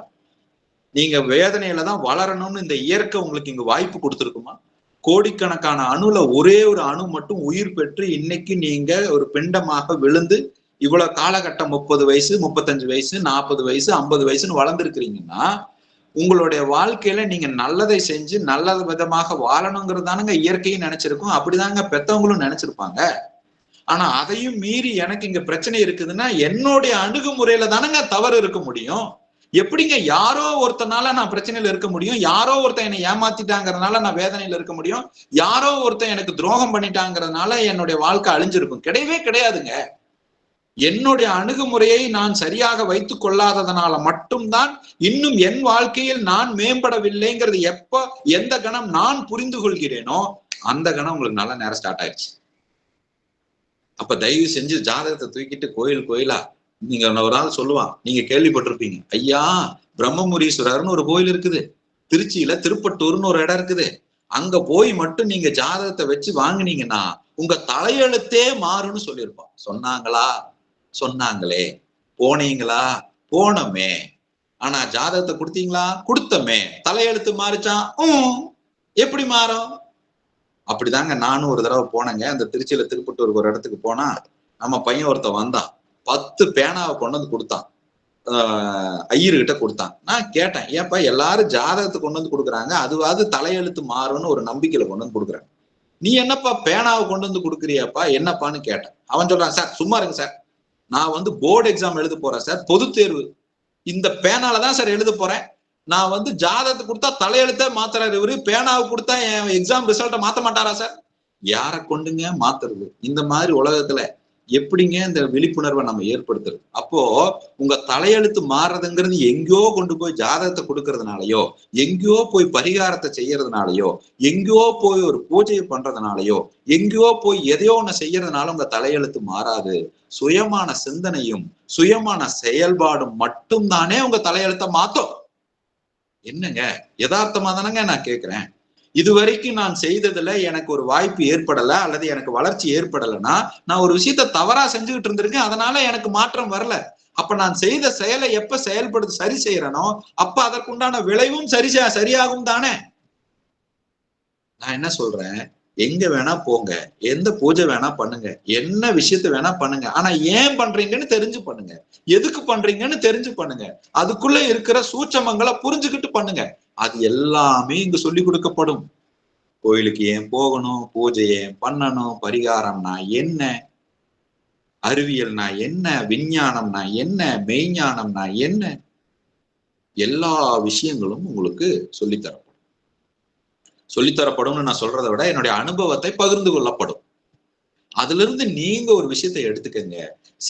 நான் ஒரு விஷயத்த சொல்றேன்னா என் வாழ்க்கையில எனக்கு நடந்த மாதிரியே மாற்றங்கள் உங்களுக்கும் நடக்கணும்னு கட்டாயம் கிடையாது. ஆனால் இந்த தகவல் மேபி நீங்க அப்ளை பண்றதுக்கான ஒரு இன்ஃபர்மேஷனா இருக்கலாம் இல்லைங்களா? இதை வைத்து நீங்க ஒரு விஷயத்த சிந்திக்கிறதுக்கு இது உங்களுக்கு ஒரு அடித்தளமாக இருக்கலாம் அல்லவா? அப்ப நான் கொடுக்கிற சப்ஜெக்ட் ஒன்னா இருக்கலாம், ஆனா இங்க 70 பேத்துக்கு 70 வகையான தீர்வுகள் கிடைக்கலாம். அப்போ ஒருத்தருக்கு ஏற்பட்ட மாதிரியே அனுபவம் இன்னொருத்தருக்கும் ஏற்படணுங்கிற எந்த கட்டாயமும் கிடையாது. ஆனால் நிச்சயமாக நேற்று இருந்ததை விட இன்னைக்கு நீங்க சிறப்பாக வாழ்வதற்குண்டான சிந்தனை கேரண்டீடு. இன்னைக்கு இருந்ததை விட நாளைக்கு நீங்க பெட்டராக வாழ்வதற்குண்டான சிந்தனை ஏற்படுத்துவதற்கு நான் கேரண்டி. அவ்வளவுதான். இதை நீங்க எப்படி நடைமுறைப்படுத்துறீங்கிறதா இருக்கு. அப்போ ஒரே வார்த்தையில சொல்லணும்னா உங்க லைஃப் எப்ப மாறும்னா ரீதிங்க். அவ்வளவுதான். இது வரைக்கும் என்ன பண்ணிட்டு இருந்தீங்க, எதனால பண பிரச்சனை தீரல, இப்ப என்ன மாத்தி சிந்திக்கலாம், என்ன மாத்தி அணுகுமுறையை செயல்படுத்தலாம், இது வரைக்கும் என்ன பண்ணிட்டு இருந்தீங்க, ஏன் கணவன் மனைவி பிரச்சனை தீரல, இனிமேல் என்ன பண்ணலாம் அப்படின்னு ஒரு ரீதிங்க். இது வரைக்கும் என்ன பண்ணிட்டு இருந்தீங்க, ஏன் தொழில உங்களால ஜெயிக்க முடியல, ஏன் தொழில இன்னும் பிரச்சனை தீரல, என்ன பண்ணலாம், ரீதிங்க். அவ்வளவுதாங்க. இப்ப சொல்லுங்க, என்னுடைய வாழ்க்கை என்னோட இதுதானே, என்னுடைய வாழ்க்கை என்னுடைய சிந்தனையினால் ஏற்பட்ட கூட்ட விளைவு தானே. அப்ப அந்த விளைவுகளை நான் சரி செய்ய வேண்டும் என்றால் என் சிந்தனையை தானே சரி செய்ய வேண்டும். என் சிந்தனை சரி செய்ய வேண்டும் என்றால் அந்த சிந்தனை எப்படி உருவாகுதுங்கிறத தெரிஞ்சுக்கணும். நம்ம எல்லாருமே தாய் தந்தையரிடம் இருந்துதான் நம்ம பிறந்தோம். அம்மாவோட கருவுல 10 மாசம் இருந்துதான் நம்ம பிறந்தோம். இப்ப தந்தையினுடைய விந்தும் தாயினுடைய நாதமும் கலந்து ஒரு கரு ஒண்ணு உருவாகும். இப்ப இந்த கரு உருவாகி முதல் 3 மாதத்துல ஒரு ஸ்கேன் பண்ணி கன்ஃபார்ம் பண்றாங்க. இந்த குழந்தை ஆரோக்கியமாக இருக்குது, இந்த குழந்தையினுடைய வளர்ச்சி சீராக இருக்கிறது, சிறப்பாக இருக்கிறது அப்படின்னு 3rd மந்த் ஸ்கேன்ல கன்ஃபார்ம் பண்றாங்க. 5வது மாசம் ஸ்கேன் பண்றாங்க, அனாமலை ஸ்கேன் பண்றாங்க, 7வது மாசம் ஸ்கேன் பண்றாங்க. இந்த மாதிரி ஒவ்வொரு ஸ்கேன் பண்றாங்க. இப்போ இந்த கரு கண் எப்படி வளருது, காது எப்படி வளருது, மூக்கு எப்படி வளருது, ஒவ்வொருத்தருக்கும் ஒவ்வொரு மாதிரியான முக அமைப்பு எப்படி இப்படி வித்தியாசமா இவ்வளவு யுனிக்கா ஒண்ணு ஏற்படுகிறது. அப்போ அந்த குழந்தைக்கு அந்த வளர்ச்சி எப்படி வளருதுன்னா அம்மா சாப்பிட்ற சாப்பாட்டுனால வளருதா, இல்ல அப்படிதான் அந்த கருவுக்கு உணவு போறதுனால அந்த கரு வளருதுன்னா சாப்பாடே சாப்பிடாம உயிரோட இருக்கிறவங்க எத்தனையோ பேர் இருக்கிறாங்கன்னு யூடியூப்ல நிறைய வீடியோஸ் இருக்கு. அப்போ ஒரு சாப்பாட்டை தாண்டி வேற ஏதோ ஒண்ணு ஒரு எனர்ஜியை கொடுத்து கொண்டு இருக்கிறது. அது என்னன்னு கேட்டீங்கன்னா வேற ஒண்ணும் இல்லை, மூச்சு காத்து. அப்ப தாயினுடைய மூச்சு காத்தின் மூலியமாக ஒரு எனர்ஜி ஒண்ணு உள்ளுக்குள்ள ஒரு பிராணன் ஒண்ணு உருவாகுது. அது மிக முக்கியமான ஒரு விஷயத்தை ஏற்படுத்தி கொண்டு இருக்கிறது. சரி, உங்க மூச்சு காத்து வேற, பிராணன் வேற. மூச்சு காத்துங்கிறது உங்க பிராணனை எடுத்து கடத்தி செல்வதற்குண்டான ஒரு டூல் உங்க மூச்சு காத்து. ஆனால் உங்களுக்குள்ள ஆற்றலை ஏற்படுத்துவது பிராணன் அப்படிங்கிறது. ஏன்டா பிராணனை வாங்குற அப்படின்னு சொல்லுவாங்கல்ல, அப்படின்னா ஏன்டா உசுரை வாங்குற அப்படிங்கிறது. அப்போ இந்த தாயினுடைய வயிற்றுல இருந்து நாம பிறந்து எழும்பொழுது இந்த பிண்டமாக வளர்ந்துட்டோம், பிண்டமாக பிறந்துட்டோம். நாம பிறந்ததுக்கு அப்புறம் எனக்கு ஒரு பேர் வைக்கிறாங்க, சசின்னு. இப்ப சொல்லுங்க, நான் என் கையை பிடிச்சு இப்ப நான் கிள்றேன். இப்ப இது சசிக்கு வலிக்குதா, சசியோட உடம்புக்கு வலிக்குதா? நான் அப்படி கிள்றேங்க, எனக்கு வலிக்குது. இது சசிக்கு வலிக்குதா, சசியோட உடம்புக்கு வலிக்குதா? ஏப்பா என்னப்பா கேள்வி இது? சசிக்கு வலிக்குதுன்னு சொன்னா நான் பிறக்கும் போது சசி இல்லையே, நான் பிறக்கும் போது வெறும் பிண்டம் தானே. சசிங்கிறது எங்க அம்மா அப்பா நான் பிறந்ததுக்கு அப்புறம் எனக்கு வச்ச பேரு தானே. இதுதான் என் பேருன்னு இந்த பிண்டம் நம்பிக்கொண்டு இருக்கிறது. ஹலோ, தூங்கிறாதீங்க, புரிஞ்சுக்கங்க. இதுதான் பேரு, இது கூப்பிட்டா திரும்பணும், இது கூப்பிட்டா என்னன்னு கேட்கணும், இந்த பிண்டம் நம்பிக்கொண்டு இருக்கிறது. அப்படித்தான் நீங்க பிறக்கும் போதே இதுதான் சந்தோஷம், இதுதான் துக்கம், இதுதான் மகிழ்ச்சி, இதுதான் வருத்தம்னு யாரோ ஒருத்தர் சொன்னதை இந்த பிண்டம் நம்பிக்கொண்டு இருக்குதே தவிர நீங்க சந்தோஷம்னு நினைக்கிறது சந்தோஷம் கிடையாது, துக்கம்னு நினைக்கிறது துக்கம் கிடையாது, வேதனைன்னு நினைக்கிறது வேதனை கிடையாது. உங்களுடைய மனம், உங்களோட பிண்டம் நம்பிக்கொண்டு இருக்கிறது, அவ்வளவுதான். அப்ப human being is nothing but meaning making machine. அப்ப மனித இனம் என்பது வேற ஒன்றும் இல்லை, நடப்பது ஒவ்வொன்றுக்கும் ஒரு அர்த்தத்தை உருவாக்கி கொண்டு அந்த அர்த்தத்தில் நாம் வாழ்ந்து கொண்டு அந்த அர்த்தத்தை வைத்து கொண்டு எனக்கு கணவர் சரியில்லை, எனக்கு அப்பா அம்மா சரியில்லை, எனக்கு இவங்க சரியில்லை அப்படின்னு அந்த அர்த்தத்துலதான் நீங்க ஏமாற்றத்தை எதிர்கொண்டு இருக்கிறீர்களே தவிர அடிப்படையில் ஏமாற்றம் ஒன்று கிடையாது, அடிப்படையில் மகிழ்ச்சி என்று ஒன்று கிடையாது, அடிப்படையில் துக்கம் என்று கிடையாது. இங்கு எல்லாமே நிகழ்வுகள் தான், எல்லாமே வெறும் சம்பவங்கள் தான். இந்த சம்பவத்தை உங்க அப்பா அம்மா எப்படி உங்களுக்கு கொத்து கொடுத்தாங்க, உங்க உறவினர்கள் எப்படி உங்களுக்கு சொல்லி கொடுத்தாங்கிற அந்த அனுபவம் இருக்கு பாருங்க, அந்த 5 புலன்களால் உன்னை கவனிச்சீங்க பாருங்க, அதனுடைய தொகுப்பு தான் உள்ளுக்குள்ள இருந்து இப்ப சந்தோஷமாடுறா. இப்ப வீடு கட்டினா சந்தோஷமா, இல்ல வீடு கட்டிட்டேங்கிற உணர்வு எனக்குள்ள ஏற்படுறது சந்தோஷமா இருக்குதா? கார் வாங்கினா சந்தோஷமா, இல்ல என்கிட்ட கார் இருக்குதுங்கிற உணர்வு எனக்கு சந்தோஷத்தை ஏற்படுத்துதா? கணவன் எனக்கு நல்லவரா இருக்கிறாருங்கிறது சந்தோஷமா, இல்ல நல்லவரா இருக்கிறாருங்கிற அந்த நம்பிக்கை சந்தோஷத்தை ஏற்படுத்துதா? அப்ப இங்க எல்லாமே உணர்வுகள் தான் உங்களுக்கு ஒரு விஷயத்தை உணர்த்துகின்றனே தவிர வேற எதுவும் கிடையாது. அப்ப இந்த 21 நாள்ல உங்களை என்ன சரி பண்ணிடுவோம்னா, உங்க உணர்வுகளை கையாள்வதற்கு உங்களை கெட்டிக்காரர் ஆக்கி விடுவோம், அவ்வளவுதான். உங்க உடம்பில் தோன்றுகின்ற உணர்வுகளை அணுகுகின்ற அணுகுமுறையை உங்களுக்கு சொல்லி கொடுத்து விடுவோம். ஏனால் நீங்க சொல்ற இந்த 5 பிரச்சனைகளுக்கும் மூல காரணம் மனம். பணம் தான் பிரச்சனைன்னு நினைக்கிறீங்க, கிடையாது. பணம் தான் பிரச்சனை என்று நினைக்கின்ற மனம் தான் பிரச்சனை. உறவுகள் பிரச்சனைன்னு நினைக்கிறீங்க, என் கணவன் பிரச்சனை, மனைவி பிரச்சனை, மாமியார் பிரச்சனை, அவரு பிரச்சனை, இவரு பிரச்சனை நினைக்கிறீங்க, கிடையாது. அவர் தான் பிரச்சனை என்று நினைக்கின்ற மனம் தான் பிரச்சனை. இப்ப நான் அந்த 5 பிரச்சனையை சரி பண்ணணுமா, இல்ல 5 பிரச்சனைக்கு மூல காரணமாக இருக்கிற மனதை சரி பண்ணா போதுமா? இப்ப என்னுடைய 5 பிரச்சனை ஒரு பிரச்சனை ஆயிடுச்சு, மனதை சரி செய்து விட்டால் போதும். இப்ப மனதை சரி செய்வதற்கு உங்கள் உணர்வுகளை கவனிக்கின்ற விழிப்புணர்வு அதிகரித்தால் போதும், அவ்வளவுதான். அப்போ உணர்வுகளை கவனிக்கின்ற விழிப்புணர்வு அதிகரிக்க அதிகரிக்க எனக்கு தோன்றுகின்ற எண்ணங்களினுடைய தாக்கத்தை நான் கவனிக்கின்ற நிதானம் பெருகும். நிதானம் பெருகும் பொழுது என் செயலில் வீரியம் கூடும். செயலில் வீரியம் கூடும்போது நான் நினைத்தது நடக்கும். அவ்வளவுதான். அப்போ இன்னைக்கு உங்களுக்கு பணம் கிடைக்கல அப்படின்னா, அந்த பணம் கிடைப்பதற்குண்டான காரியத்தை செய்வதற்கு பின்னாடி இருக்கிற உணர்வுகளில் விழிப்புணர்வு வேண்டும். அந்த உணர்வுகளில் ஏற்படுகின்ற விழிப்புணர்வினால் நிதானம் கூடி உங்களுடைய சிந்தனையில் மேம்பட்டு செயலில் வீரியம் கூடி நினைக்கிறது நடக்குது. அவ்வளவுதான். இதுதான் பிரபஞ்சத்துல கேட்டவன கிடைக்குதுன்னு சொல்றாங்கல்ல, லா ஆஃப் அட்ராக்ஷன் சொல்றாங்கல்ல, ஈர்ப்பு விதின்னு சொல்றாங்கல்ல, இதுதான். அது வேற ஒண்ணும் கிடையாது. ஈர்ப்பு விதியின் ரகசியம்னு சொல்லிட்டு ஒரு ஆர்சி பில்டிங்குள்ள உட்காந்து காலையில எந்திரிச்சு உட்காந்து எனக்கு பணம் இருக்குது, பணம் கிடைச்சுக்கிட்டு இருக்குது, பணம் கிடைச்சுக்கிட்டு இருக்குதுன்னு வெறும் அஃபர்மேஷனை சொன்னா மட்டும் கூரையை பிடிச்சிட்டு கொடுத்துவானா இறைவன்? கிடையாது. அந்த சிந்தனை மேம்பட்டதற்குண்டான செயலை செய்யாம எப்படிங்க பணம் கிடைக்கும்? அந்த சிந்தனை மேம்பட்டதுக்குண்டான செயலை செய்யாம எப்படிங்க உறவுகள் மேம்படும்? அந்த சிந்தனை மேம்பட்ட செயலை செய்யாம எப்படிங்க தொழில இருக்கக்கூடிய பிரச்சனை சால்வ் ஆகும்? அப்ப செயல் செயல் செயல், உங்களுடைய சிந்தனை மேம்பட்ட செயல். அப்ப சிந்தனை மேம்பட்டு செயலில் வீரியம் கூடும்போது அது எப்ப நடக்குதுன்னா உங்களுடைய விழிப்புணர்வு அதிகரிக்கும் போது மட்டும்தான் நடக்குது. எப்ப உங்களுடைய விழிப்புணர்வு அதிகரிக்குது? உங்க உணர்வுகளை கவனிக்க கற்றுக்கொள்ளும் போது மட்டும்தான் உங்க விழிப்புணர்வு அதிகரிக்கிறது. எப்ப உங்க உணர்வுகளை நீங்கள் கவனிக்க முடியும்? அதற்கான பழக்கங்களை ஏற்படுத்தும் போது நடக்குது. ரொம்ப simple. when I change my habit, when I make my habits in a better way, my life will be better. அப்ப அந்த பழக்கங்களை தொடர்ச்சியாக கன்சிஸ்டன்டாக மாற்றுவதற்கு உதவுவது வேற ஒண்ணும் இல்லை, மூச்சு காத்து. மூச்சு காத்த கவனிக்கு.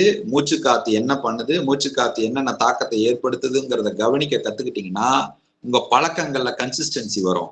பழக்கங்கள்ல கன்சிஸ்டன்சி வந்துச்சுன்னா உங்களுடைய தாட்டு, நீங்க அந்த initial application of mind to the object சொன்ன இல்லைங்களா, அது இம்ப்ரூவ் ஆகும். அது இம்ப்ரூவ் ஆகும்போது உங்களுடைய செயல் வீரியம் இருக்கும். செயல்ல வீரியம் இருக்கும்போது ரிசல்ட் இருக்கும். It's so simple. அப்ப டோன்ட் வரி. இந்த 21 நாளும் உங்களுடைய பழக்கங்களை சரி செய்வதற்குண்டான சிந்தனைகளை விதைப்பது என்னுடைய பொறுப்பு. உங்களுடைய வேலை நீங்கள் அதை நடைமுறைப்படுத்துவது மட்டும்தான். அப்போ change your breadth, change your life. சரியான வகையில உங்க மூச்சு காத்த கவனிக்கிச்சுக்கிட்டீங்க. ஏன்னா உங்களுக்கு எங்கெங்கெல்லாம் பதட்டம் ஏற்படுதோ, எங்கெங்கெல்லாம் நீங்க இயற்கையில இருந்து விலகி இருக்கிறீங்களோ, அப்போ உங்க மூச்சு காத்தே உங்களுக்கு காமிச்சு கொடுக்குது. இதைத்தான் திருமூலர் 2000 வருஷத்துக்கு முன்னாடியே சொல்லிட்டாரு. மூச்சு காத்துல அவ்வளவு சூட்சம் இருக்குது. நான் இப்ப ஒரு காரியத்தை தவறா பண்றேன்னா அது மூச்சு காத்தே உங்களுக்கு காமிச்சு கொடுக்கும். மூச்சு காத்த மாதிரி கவனிச்சு நீங்க செயல்படுற மாதிரி மிகச்சிறந்த ஜோசியக்காரர் வேற யாருமே இல்லைங்க. உங்க மூச்சு காத்து உங்களுக்கு ஏற்படுத்துகின்ற உள்ளுணர்வு உங்களுக்கு ஏற்படுத்துற மாதிரியான ஒரு வழிகாட்டிய வேற யாருனாலையும் செய்ய முடியாதுங்க. 4:57ங்க. தூங்கிடாதீங்க. அப்ப என் வாழ்க்கையில் நான் கவனிக்க வேண்டியது என்னுடைய உணர்வுகளை.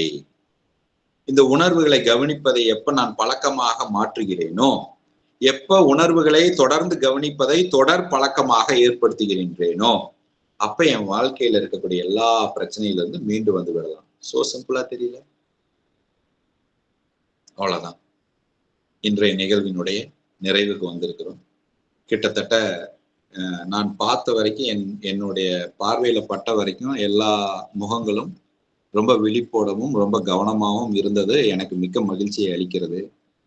நமக்கு ஏதோ ஒரு வேலை வழி இல்லாம 4 மணிக்கு வகுப்பு ஆரம்பிச்சோம். அது பிற்காலத்துல எனக்கு அது பொழப்பா மாறிடுச்சு. ஏன்னா அதுக்கு டிமாண்ட் அதிகமாக இருக்கும்போது அதுவே செயல்பாடாகவும் மாறிடுச்சு. அந்த வகையில நீங்களும் உங்கள் வாழ்க்கையை மாற்றிக்கொள்வதற்காக நீங்க எடுத்த கமிட்மெண்ட்டுக்கு ஒரு ஹேட்ஸ் ஆஃப். என்னுடைய பாராட்டுகளும் என்னுடைய வாழ்த்துகளும். இதை தொடர்ச்சியாக செயல்படுத்துங்க. ஒரு 21 நாள் நீங்க அதை தொடர்ச்சியாக செயல்படுத்துங்க.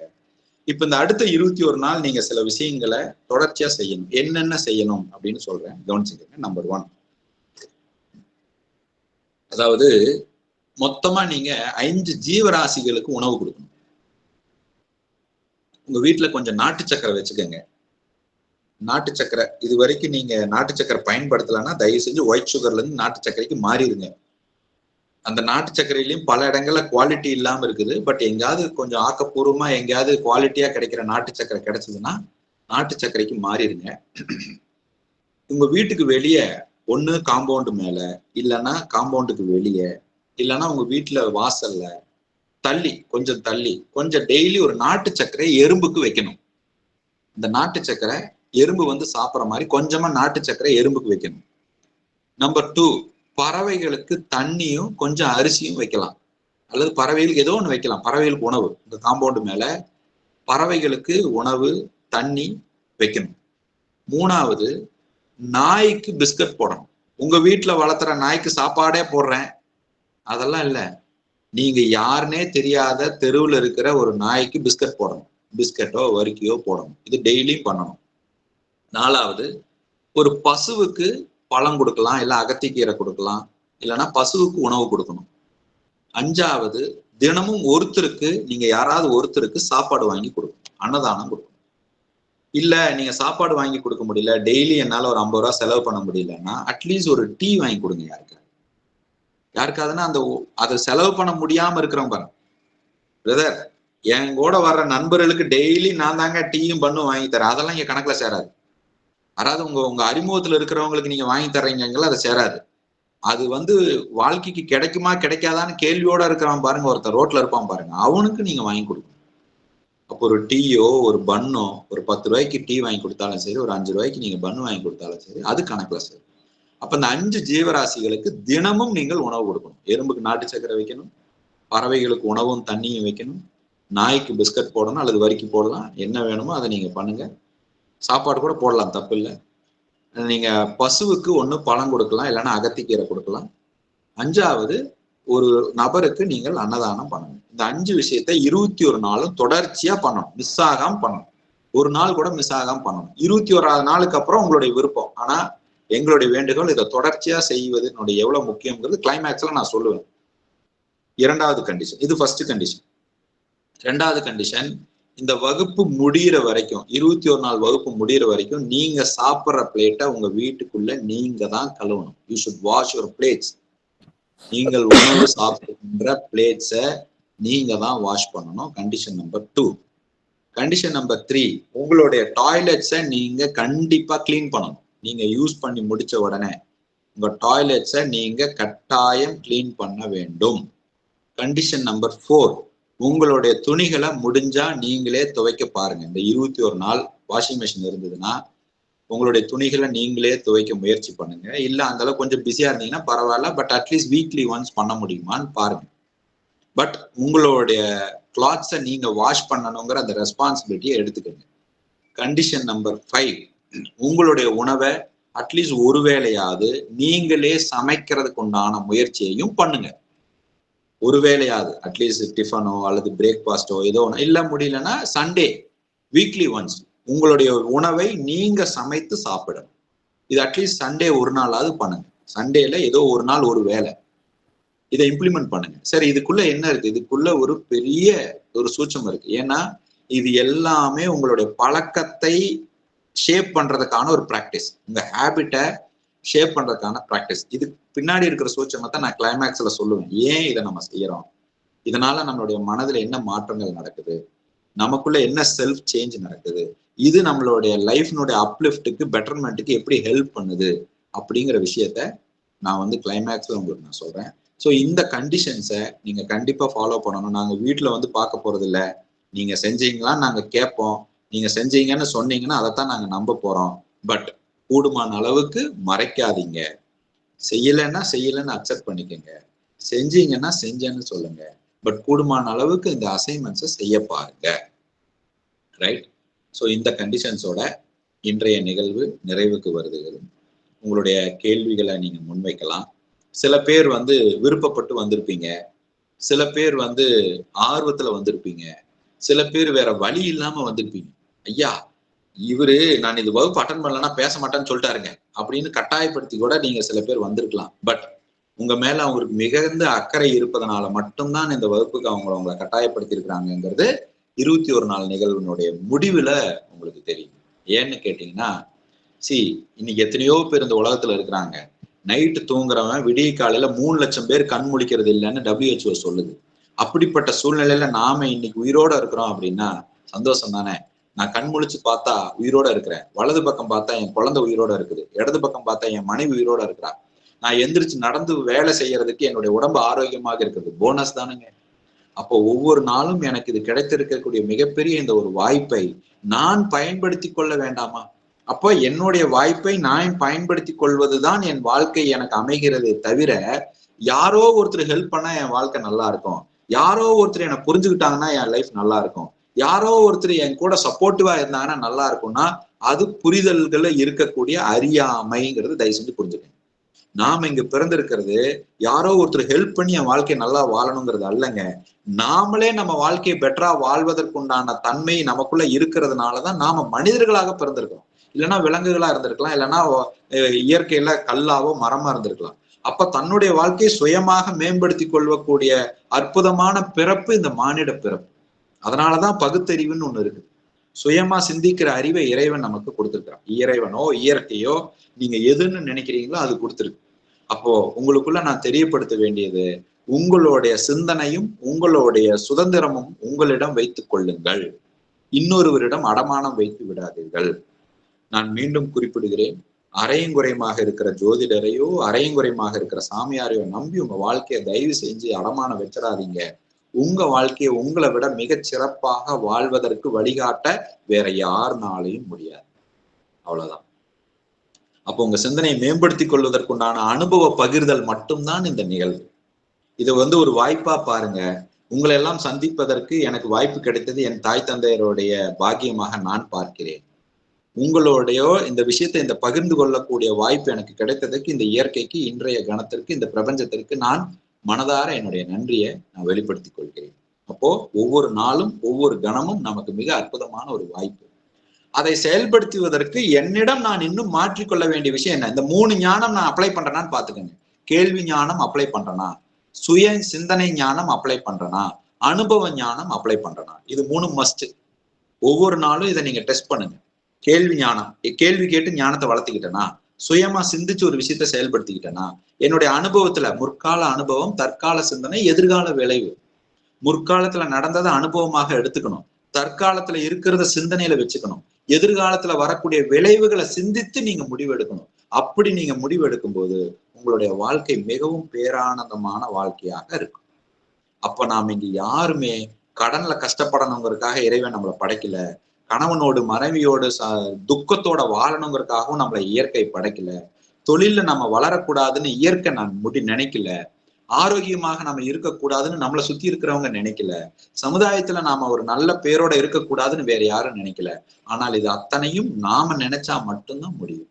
அது எப்படி நீங்க நடைமுறைப்படுத்தலாம், அந்த ப்ராப்ளத்தை நீங்க எப்படி சால்வ் பண்ணலாம், எந்த இடத்துல உங்களுடைய விழிப்புணர்வை நீங்க அதிகரித்து கொள்ளணும், எந்த இடத்துல உங்களுடைய பழக்கத்தை நீங்க சரி பண்ணிக்கணுங்கிற ஒரு கைடன்ஸை வேணா நான் கொடுக்க முடியும். ஆனா செயல்பாடு உங்களுடையதுதான், செயல் உங்களுடையதுதான்.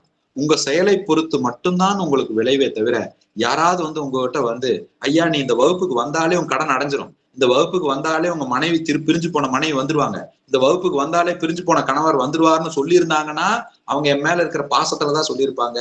நீங்க வேலை செஞ்சா மட்டும்தாங்க நடக்கும், அப்படியே நான் கண்ணில் பாக்குறதுனால ஜீ பூம் பா அப்படிலாம் மந்திரம் எல்லாம் போட முடியாது.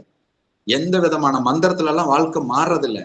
ஆனால் காயத்ரி மந்திரம்னு ஒண்ணு கேள்விப்பட்டிருப்பீங்க, உங்களுக்கு தெரியுமா? காயத்ரி மந்திரம், இந்த காயத்ரி மந்திரம் எதற்கு தோன்றியது, எப்படி தோன்றியதுன்னு உங்களுக்கு தெரியுமா?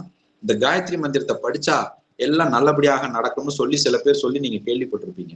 காயத்ரி மந்திரத்தை படிச்சா எல்லாம் நல்லபடியா நடக்கும்னு பிளேயர்ல நீங்க போட்டா நல்லா இருக்கும்னு நினைப்பாங்க. பட் அப்படி அல்லங்க. அது காயத்ரி மந்திரம் எப்படி உருவாச்சுன்னா, யூடியூப்ல ராஜ ரிஷி அப்படின்னு ஒரு படம் இருக்கு, முடிஞ்சா போய் பாருங்க, சிவாஜி கணேசன் நடிச்ச படம். ராஜ ரிஷின்னு ஒரு முனிவர் இருந்திருக்கிறார். அந்த முனிவர் ஒரு கடுந்தவம் பண்றார். எனக்கு வாழ்க்கையில ஒரு முக்கியமான எனக்கு ஒரு வரன் வேண்டும்னு ஒரு தவம் பண்றார்.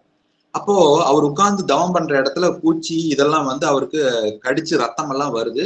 பார்வதி பாக்குறாங்க. பார்வதி உடனே சிவன் கிட்ட சொல்றாங்க, எங்க உங்க பக்தர் இவ்வளவு தவம் பண்றாரு, அவர் கேட்கிற வரத்தை கொடுத்துடலாம்ல அப்படின்னு சொல்லும்போது சிவன் சொல்றாரு, அவர் கேட்கறது மிகப்பெரிய ஒரு வரம், அதை கொடுத்தா அவர் மிஸ்யூஸ் பண்றதுக்கு வாய்ப்பு இருக்கு, அதனால இன்னும் கொஞ்சம் சோதனை நான் உட்படுத்துறேன் அப்படின்னு சொல்றாரு. ஆனா இன்னும் மீண்டும் கடுந்தவம் பண்றாரு ராஜரிஷி. அப்ப இந்த பார்வதி அப்பியர் ஆகி, பக்தா உன்னுடைய வீரியம் எனக்கு புரியுது, நான் சொல்றதை செஞ்சீங்கன்னா உனக்கு அந்த வரன் கிடைக்கும்னு சொல்றாங்க.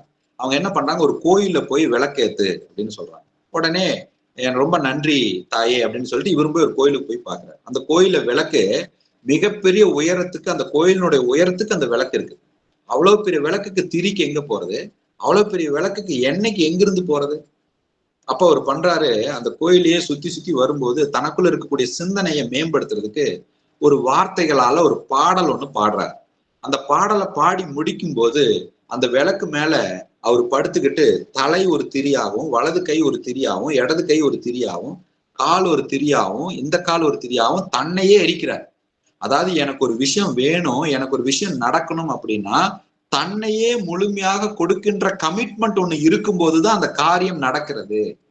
எனக்கு சுகமா இருக்கணும், கம்ஃபர்டபுளா இருக்கணும், ஆனா எனக்கு எல்லாம் நல்லபடியா நடக்கணும்னா அது ஒருபோதும் நடக்காது.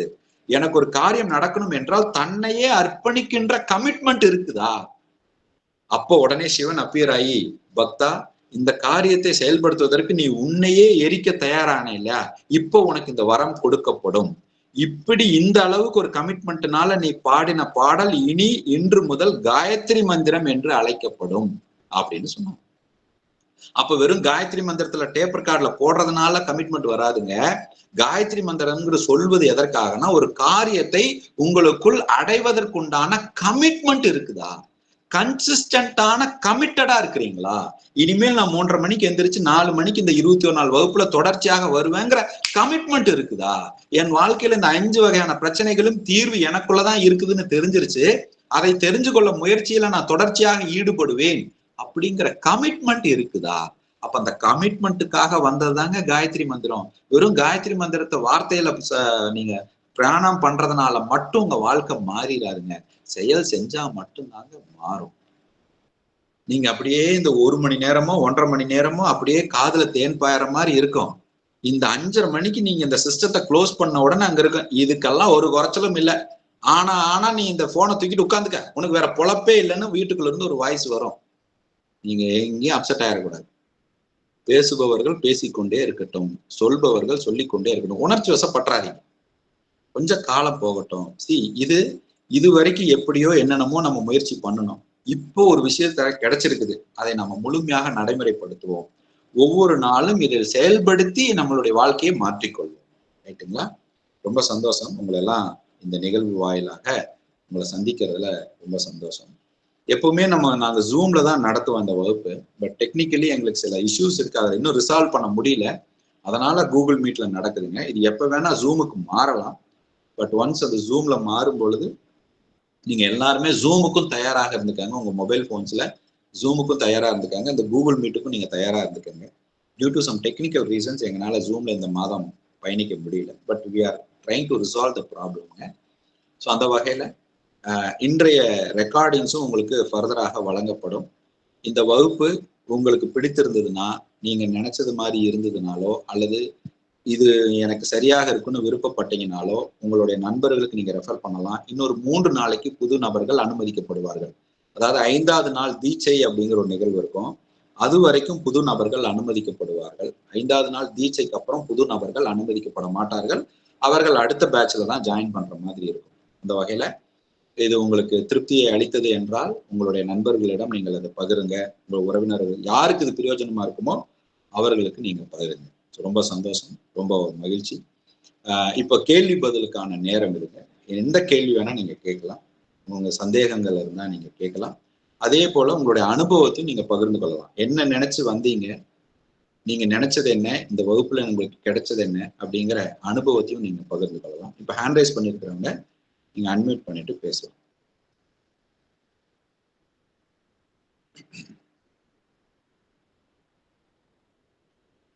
பேசலாங்க. ஹேண்ட் ரைஸ் பண்ணிருக்கவங்க பேசலாம். பார்வதி சிஸ்டர், பார்வதி திருநாவுக்கரசு. வணக்கம். ராஜேந்திரன் பேசுறேன் சார், பாண்டிச்சேரி. வணக்கம் பிரதர், பேசுங்க. வணக்கம். இந்த பயிற்சியில் நம்ம உணவு மாற்றங்கள் எதுனா உண்டா சார்? அது உண்டுங்க. இப்ப அது வந்து ஒரே ஓவர் நைட் சேஞ்சஸா இருக்காதுங்க. அது கொஞ்சம் கொஞ்சமா பட் அந்த நான் சில விஷயங்களை சொல்லி நீங்க புரிஞ்சுக்கும் போது அதை நீங்களே மாத்திக்கிறது தான். பட் அது எதுவுமே கட்டாயமாக இருக்காது. உங்க உடலுக்கு என்ன தேவையோ அதை தான் ஏற்றுக்கொள்ற மாதிரி இருக்கும். பொதுவான உணவுன்னு ஒண்ணும் கிடையாதுங்க. அது போக போக நீங்க புரிஞ்சுக்குவீங்க. பட் உணவுல மாற்றம் இருக்கும் கண்டிப்பா. அது ஒரு விழிப்புணர்வு தான். அது நீங்க நடைமுறைப்படுத்துறது உங்க விருப்பம் தான். நாங்க சொல்றது ஆனா கண்டிஷன் கிடையாது. ரைட். நன்றி. நன்றி. நன்றி. எஸ். வணக்கம் ஐயா. வணக்கம் சிஸ்டர். விழிப்புணர்வுல வந்துட்டு உடல் சார்ந்த விழிப்புணர்வு, அதுக்கப்புறம் மன சார்ந்த விழிப்புணர்வு சொன்னீங்க, எனர்ஜி சார்ந்த விழிப்புணர்வு சொன்னீங்க இல்லையா? ஆமா. எனர்ஜி சார்ந்த விழிப்புணர்வு மட்டும் இன்னும் ஒரு வாட்டி விளக்குங்களேன். ரைட். இப்போ நான் வந்து நீங்க எதை ஆற்றல் அப்படின்னு சொல்றீங்க? நீங்க செய்யற செயல்ல ஆற்றல்னு ஒண்ணு இருக்கு. இப்ப உதாரணத்துக்கு இப்ப உடம்பையே எடுத்துக்கங்களேன். நம்ம உடம்புல எப்ப வியாதி வருது, எப்ப காய்ச்சல் வருது அப்படின்னு கேட்டீங்கன்னா, உடம்புக்குள்ள உங்களுடைய ஆக்கச்சுற்றுன்னு ஒண்ணு இருக்கு. உங்க உடம்புல ஒரு ஆக்கச்சுற்றுன்னு ஒண்ணு இருக்கு. அந்த ஆக்கச்சுற்றுல எப்ப கழிவுகள் தங்குதோ அந்த கழிவுகள் தங்குவதுதான் நீங்க வியாதின்னு சொல்றீங்க. இப்ப ஃபீவர் அப்படின்னா உடம்புல கழிவுகள் ஏற்படுது, உங்க வயிற்றுல கழிவுகள் தங்குது. அந்த வயிற்றுல ஏற்படக்கூடிய கழிவுகள் தங்குவதனுடைய செய்தி தான் ஃபீவர். ஆக்சுவலா ஃபீவர் ஒரு வியாதி கிடையாது. ஃபீவர் வந்து ஒரு சிம்டம். ஃபீவரோ சளியோ வந்து சிம்டம் தான், அது வியாதி கிடையாது. அப்போ இந்த உடம்புல இருக்கக்கூடிய ஆற்றலானது ஆக்கச்சுற்றுல கழிவுகள் தங்கும் போது இந்த உடம்புல இருக்கக்கூடிய ஆக்கச்சுற்று பாதிப்படையும் போது அது வியாதியாக இருக்கிறது. இப்ப அதே மாதிரி மனதிலும் கழிவுகள் தங்கும். இப்ப மனதுல மனம் அப்படிங்கிறது நீங்க ஐம்புலன்களால் உருவாகின்ற எண்ணங்களினுடைய தொகுப்பு. அதுலயும் கழிவுகள் தங்கும். அதுல கழிவுகள் தங்கும் போது உங்க மனதளவுல ஆற்றல் குறையுது. இப்ப இரண்டுலுமே ஆற்றல்னு சொல்வது என்ன? உங்களுடைய என்ன பிரின்சிபல் இருக்கணுமோ அது இல்லை. அப்ப இந்த எனர்ஜிங்கிறது இந்த ஹியூமன் பீயினுடைய ஆற்றல்னு நாம சொல்றது காஸ்மிக் எனர்ஜின்னு சொல்றோம். Cosmic energy. இந்த காஸ்மிக் எனர்ஜியை நீங்க ரிசீவ் பண்றதுதான் நீங்க கோயிலுக்கு போறீங்க, சர்ச்சுக்கு போறீங்க, மாஸ்க்கு போறீங்க. இதெல்லாம் எதுக்கு போறீங்கன்னா அந்த காற்றுல கிடைக்கக்கூடிய காஸ்மிக் எனர்ஜிய உள்ள வாங்குறதுக்கு தான். அந்த காஸ்மிக் எனர்ஜிய உள்ளுக்குள்ள எடுக்கிறதுனால அதை நீங்க டெவலப் பண்றதுக்கு தான் வாசி யோகம் பண்றீங்க, குண்டலினி ஏத்துறது, மெடிடேட் பண்றீங்க. இது எல்லாமே அந்த ஆற்றலை அதிகரிக்கிறதுக்கு தான். அப்ப அந்த ஆற்றலை, இந்த காஸ்மிக் எனர்ஜிங்கிற அந்த ஆற்றலை இம்ப்ரூவ் பண்றதுக்கு மூச்சை கவனிக்கிற ஒரு பிராக்டிஸ் இருக்கு. இந்த மூச்சை கவனிக்க கவனிக்க கவனிக்க கவனிக்க உங்களிடம் மிகுந்த உங்களுடைய ஆற்றலில் விழிப்புணர்வு ஏற்படும். இப்போ ஒரு உதாரணத்துக்கு என் உடம்புல ஏற்படக்கூடிய விழிப்புணர்வுங்கிறது உடம்பு சோர்வா இருக்குது. ஏன் சோர்வா இருக்குதுன்னு தெரிஞ்சுக்கிட்டீங்கன்னா அது உடல் ஏற்படக்கூடிய விழிப்புணர்வு. இப்ப உடம்புல சோர்வு இல்ல, மனசு டயர்ட் ஆனதுனாலதான் உடம்பு படுத்திருக்குதுன்னு ஒரு விழிப்புணர்வு கிடைச்சதுன்னா இது மனதுல ஏற்படக்கூடிய விழிப்புணர்வு. இப்ப இந்த உடலையும் மனதையும் தாண்டி ஒரு ஆற்றல்னு ஒண்ணு இருந்துச்சுன்னா இது ரெண்டையுமே நீங்க ஓவர் கம் பண்ணிடலாம்னு ஒண்ணு இருக்கு. அப்ப அது மூச்சை கவனிக்க ஆரம்பிச்சீங்கன்னா இது இரண்டுல இருந்து மீண்டு வந்து விடலாம். அப்ப அந்த ஆற்றலில் ஏற்படக்கூடிய விழிப்புணர்வுங்கிறது உங்க மூச்சு எவ்வாறு இருக்கிறது, இயல்பான மூச்சுல இருக்கா, உள்மூச்சு வெளிமூச்சு இயல்பாக இருக்கிறதா அப்படிங்கிற விழிப்புணர்வு தான் ஆற்றலில் இருக்கிற விழிப்புணர்வு. இதை பத்தி நீங்க டீப்பா பாப்பீங்க சிஸ்டர். பட் எனக்கு உங்களுக்கு புரியணுங்கிறதுக்காக சொன்னேன். ரைட். உங்க கேள்விக்கு பதில் கிடைச்சதுங்களா? நன்றி. நன்றி. நன்றி. நன்றி. எஸ், நெக்ஸ்ட் ஹேண்ட் ரைஸ் பண்ணியிருக்கிறவங்க பேசலாங்க. ஐயா காலை வணக்கம் ஐயா. வணக்கம். வணக்கம் பிரதர். வணக்கம். வணக்கம். உங்களை பார்த்தது புத்துணர்ச்சி ஆயிடுச்சு ஐயா. 20 நாளா பார்க்காத இருந்தோம். மகிழ்ச்சி. ரொம்ப சந்தோஷங்க. ரொம்ப நன்றிங்க. ரொம்ப நன்றி. ரொம்ப நல்லா இருந்தது ஐயா. இந்த கிளாஸ் வேற மாதிரி இருக்கு ஐயா. போன வாட்டி விட இந்த வாட்டி நல்லா இருக்கு ஐயா. ரொம்ப அருமைங்க. நன்றிங்க. நன்றி. நன்றி ஐயா. ஒரே ஒரு சின்ன கேள்வி ஐயா. கேளுங்க. அந்த கிரியா பண்றது வந்து எங்க வேணா பண்ணலாமா, மொட்டை மாடியில எல்லாம் பண்ணலாமா ஐயா? எங்க வேணா பண்ணலாம். பட் ஓப்பன் ஸ்பேஸ்ல பண்ணும்போது கூடுதலாக எனர்ஜி கொஞ்சம் அதிகமாக வருவதற்கு வாய்ப்பு இருக்கு. அப்போ ஓப்பன் ஸ்பேஸ் பண்ணும்போது கரெக்டா பண்ணணும், கவனமா பண்ணணும், வேற ஒண்ணு இல்லை. பட் க்ளோஸ்டு சினாரியோல நீங்க எங்க வேணா பண்ணலாம். அதுவும் ஏர்லி மார்னிங் ஓப்பன் ஸ்பேஸ்ல பண்ணீங்கன்னா ரொம்ப அதிக அளவு உடம்புல உஷ்ணம் ஏற்படுவதற்கு வாய்ப்பு இருக்கு. எனர்ஜி நிறைய நீங்க ரிசீவ் பண்ணும்போது உஷ்ணம் ஏற்படுவதற்கு வாய்ப்பு இருக்கு. ஓவர் ஹீட் ஆயிடுது ஐயா. ஐயா வெளியே அது மாதிரி பண்ணா ரொம்ப ஓவர் ஹீட் ஆயிடுது உடம்பு. அதுதான் சொல்றேன். எனர்ஜி ரொம்ப அதிகமா ரிசீவ் பண்ணுவீங்க.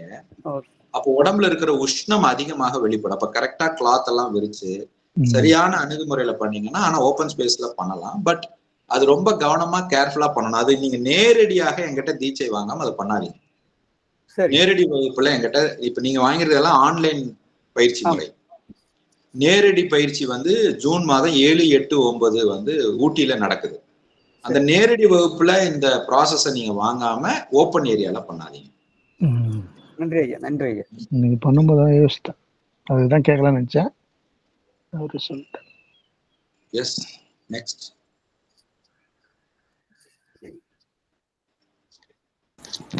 Good morning sir. வணக்கம் வணக்கம் சாந்தகுமார் பிரதர், வணக்கம். பேசுங்க. நான் இதான் ஃபர்ஸ்ட் டைம் அட்டன் பண்றேன் இந்த கிளாஸ். எங்க அம்மா இன்ட்ரோடியூஸ் பண்ணாங்க இந்த கிளாஸ். சாந்தி அவங்க பேரு. ஓகே.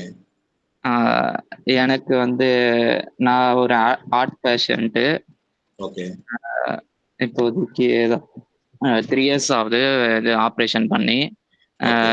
இது ட்ரீட்மெண்ட் போயிட்டு இருக்கு, மெடிசன்ஸ்லாம் போயிட்டு இருக்கு. அப்புறம் இப்போ கரண்ட்லி நான் வெப் டெவலப்பரா ஒர்க் பண்ணிட்டு இருக்கேன். எனக்கு வந்து இப்போ இந்த கிளாஸ் மூலமா வந்து ஒரு என்னோட ஹெல்த் இஷ்யூஸ்ல இருந்து கொஞ்சம் நல்ல ஒரு என்னாலே கண்ட்ரோல் பண்ற மாதிரி கொஞ்சம் எனக்கு ஒரு இதெல்லாம் இருக்கு. எப்படின்னா ஒரு பயம் அந்த இதெல்லாம் இருக்கு. அதுல இருந்து ரெக்டிஃபை ஆகுறதுக்கும் இது ஃபர்தரா எப்படி நம்ம வந்து ஒரு ரொம்ப கடுப்பா இருக்கிற மாதிரி ஒரு நிலைமை சம்டைம்ஸ் வருது. மோஸ்ட் ஆஃப் த டைம்ஸ் வந்து நான் சால்வ் பண்ணிப்பேன், இது பிரச்சனை இல்லைன்ட்டு. ஆனா சம் கேஸ்ல வந்து இது என்ன ஒரு பெரிய பிரச்சனையா இருக்குன்னு ஒரு திங்கிங் வருது.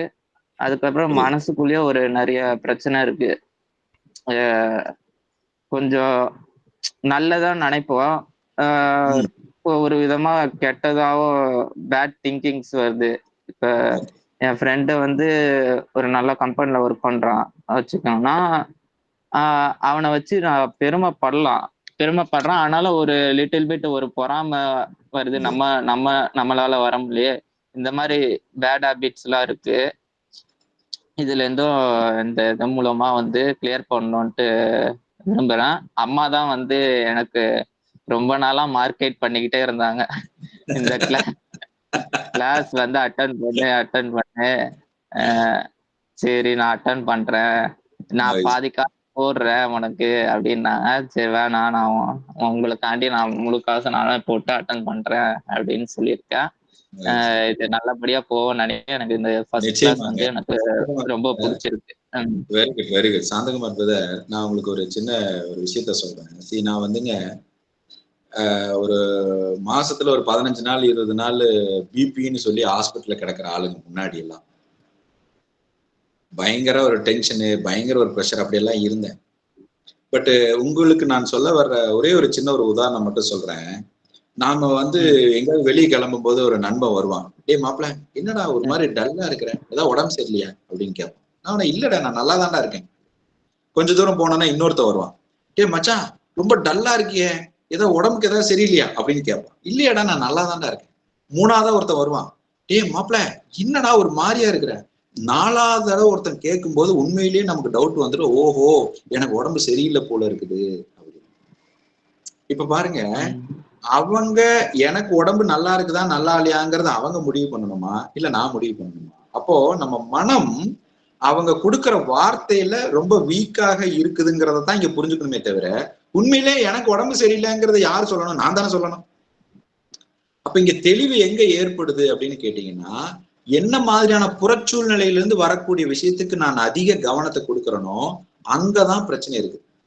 இப்போ உங்களுடைய வாழ்வியல் முறையில, சாந்தகுமாருடைய வாழ்வியல் முறையில உங்ககிட்ட எந்த பிரச்சனையும் இல்லை. இன்ஃபேக்ட் நீங்க வந்து ரொம்ப ஒரு கிரியேட்டிவ் பர்சன். நீங்க வந்து ஒரு விஷயத்த அனலைஸ் பண்ணாம செய்யவே மாட்டீங்க. கோடி ரூபாய் கொடுத்தா கூட நீங்க அனலைஸ் பண்ணி செய்யற ஆளு. ஐயா கோடி ரூபாய் கிடைக்குதுன்னு உடனே போயெல்லாம் நீங்க செய்யற ஆள் கிடையாது. உங்களெல்லாம் அவ்வளவு சீக்கிரம் ஏமாத்தவும் முடியாது. நீங்க வந்து ரொம்ப ஒரு அனலிட்டிக்கலா ரொம்ப நிதானமா ஒரு விஷயத்த நிறுத்தி நிதானமா செய்யணும்னு விரும்புற ஆளு. ஆனா உங்க ஒரிஜினாலிட்டி மிஸ் ஆகி ஒரு 2-3 வருஷம் ஆச்சு. நீங்க அதுல இருந்து விலகி வந்து 2-3 வருஷம் ஆயிடுச்சு. ஏன்னா உங்களை சுத்தி இருக்கிறவங்க நீங்க என்னவாக இருக்கணும்னு நினைக்கிற வாழ்க்கை நீங்க வாழ ஆரம்பிச்சிட்டீங்க. இந்த ஒரிஜினல் சாந்தகுமாரோடைய வாழ்வியல் முறையில இருந்து நீங்க விலகிட்டீங்க. அதுக்கு காரணம் ஒரே விஷயத்த திருப்பி திருப்பி காதுல கேட்கும் போது சில நேரம் நீங்களும் அதுக்கு அடாப்ட் ஆயிருவீங்க. இன்ஃபுளுன்சர், அதுக்கு பேர் மிரரிங்னு பேர். நாமளும் அவங்கள மாதிரியே யோசிக்க ஆரம்பிச்சிருவோம், நாமளும் அவங்கள மாதிரியே பயப்பட ஆரம்பிச்சிருவோம், நாமளும் அவங்கள மாதிரியே பேச ஆரம்பிச்சிருவோம். ஸோ அதுதான் இது 21 நாள்ல மிகப்பெரிய தெளிவு உங்களுக்கு கண்டிப்பாக கிடைக்கின்றது. அதனால நீங்க அந்த கன்சிஸ்டன்சி தொடர் அப்பியரன்ஸ் மட்டும் கொடுத்துருங்க. மிஸ் ஆகாம மட்டும் ஓகே. இந்த வகுப்புக்கு ரைட். நன்றிங்க. Hands off. சில உண்மைகளை யதார்த்தமா சபையில பேசுறதுக்கு ஒரு தைரியம் வேணும். இந்த தைரியத்தோட நீங்க பேசுறது வந்து இது வந்து எல்லாருக்கும் தெரியும். ஆனா இந்த இடத்துல வந்து தெரிஞ்சுக்கிட்டாதான் என்னோட இது வந்து உங்களுக்கு நிறைய பேர் நீங்க பார்த்திருப்பீங்க. அது மூலமா நிறைய ஒரு தாட்ஸ் கொடுப்பீங்க. எனக்கு வந்து அது ரொம்ப ஹெல்ப்ஃபுல்லா இருக்கும். கண்டிப்பாக. அதுதான் சொன்னேன். இந்த சிந்திக்கிற முறை தான் வாழ்க்கையில நமக்கு ஒரு வளர்ச்சியை கொடுக்கும். சோ அந்த சிந்தனைக்கு ஹேட்ஸ் ஆஃப், என்னுடைய வாழ்த்துக்கள். அந்த உண்மைத்தன்மைக்கு என்னுடைய வாழ்த்துக்கள். அதுதான் நம்மளை வளர்த்தும் எப்பவுமே. சபைங்கிறது வேறு, எனக்கு தேவைங்கிறது எனக்கு வேணுங்கிற அந்த கேள்வி ஞானம் சொன்ன பாருங்க, கேட்காம கிடைக்காதுல்ல. நன்றி நன்றி நன்றி பிரதர். கண்டினியூ பண்ணுவோம். Yes Sai Karanth. Sir good morning sir. வணக்கம் சாய். சாய்னு கூப்பிடலாமா உங்களை? கூப்பிடலாம் சார், கண்டிப்பா சார். ஸோ நான் வந்து உங்களோட ஸ்பீச்ல நிறைய கேட்டிருக்கேன். ஸோ இதுதான் வந்து என்னோட ஃபர்ஸ்ட் டைம்.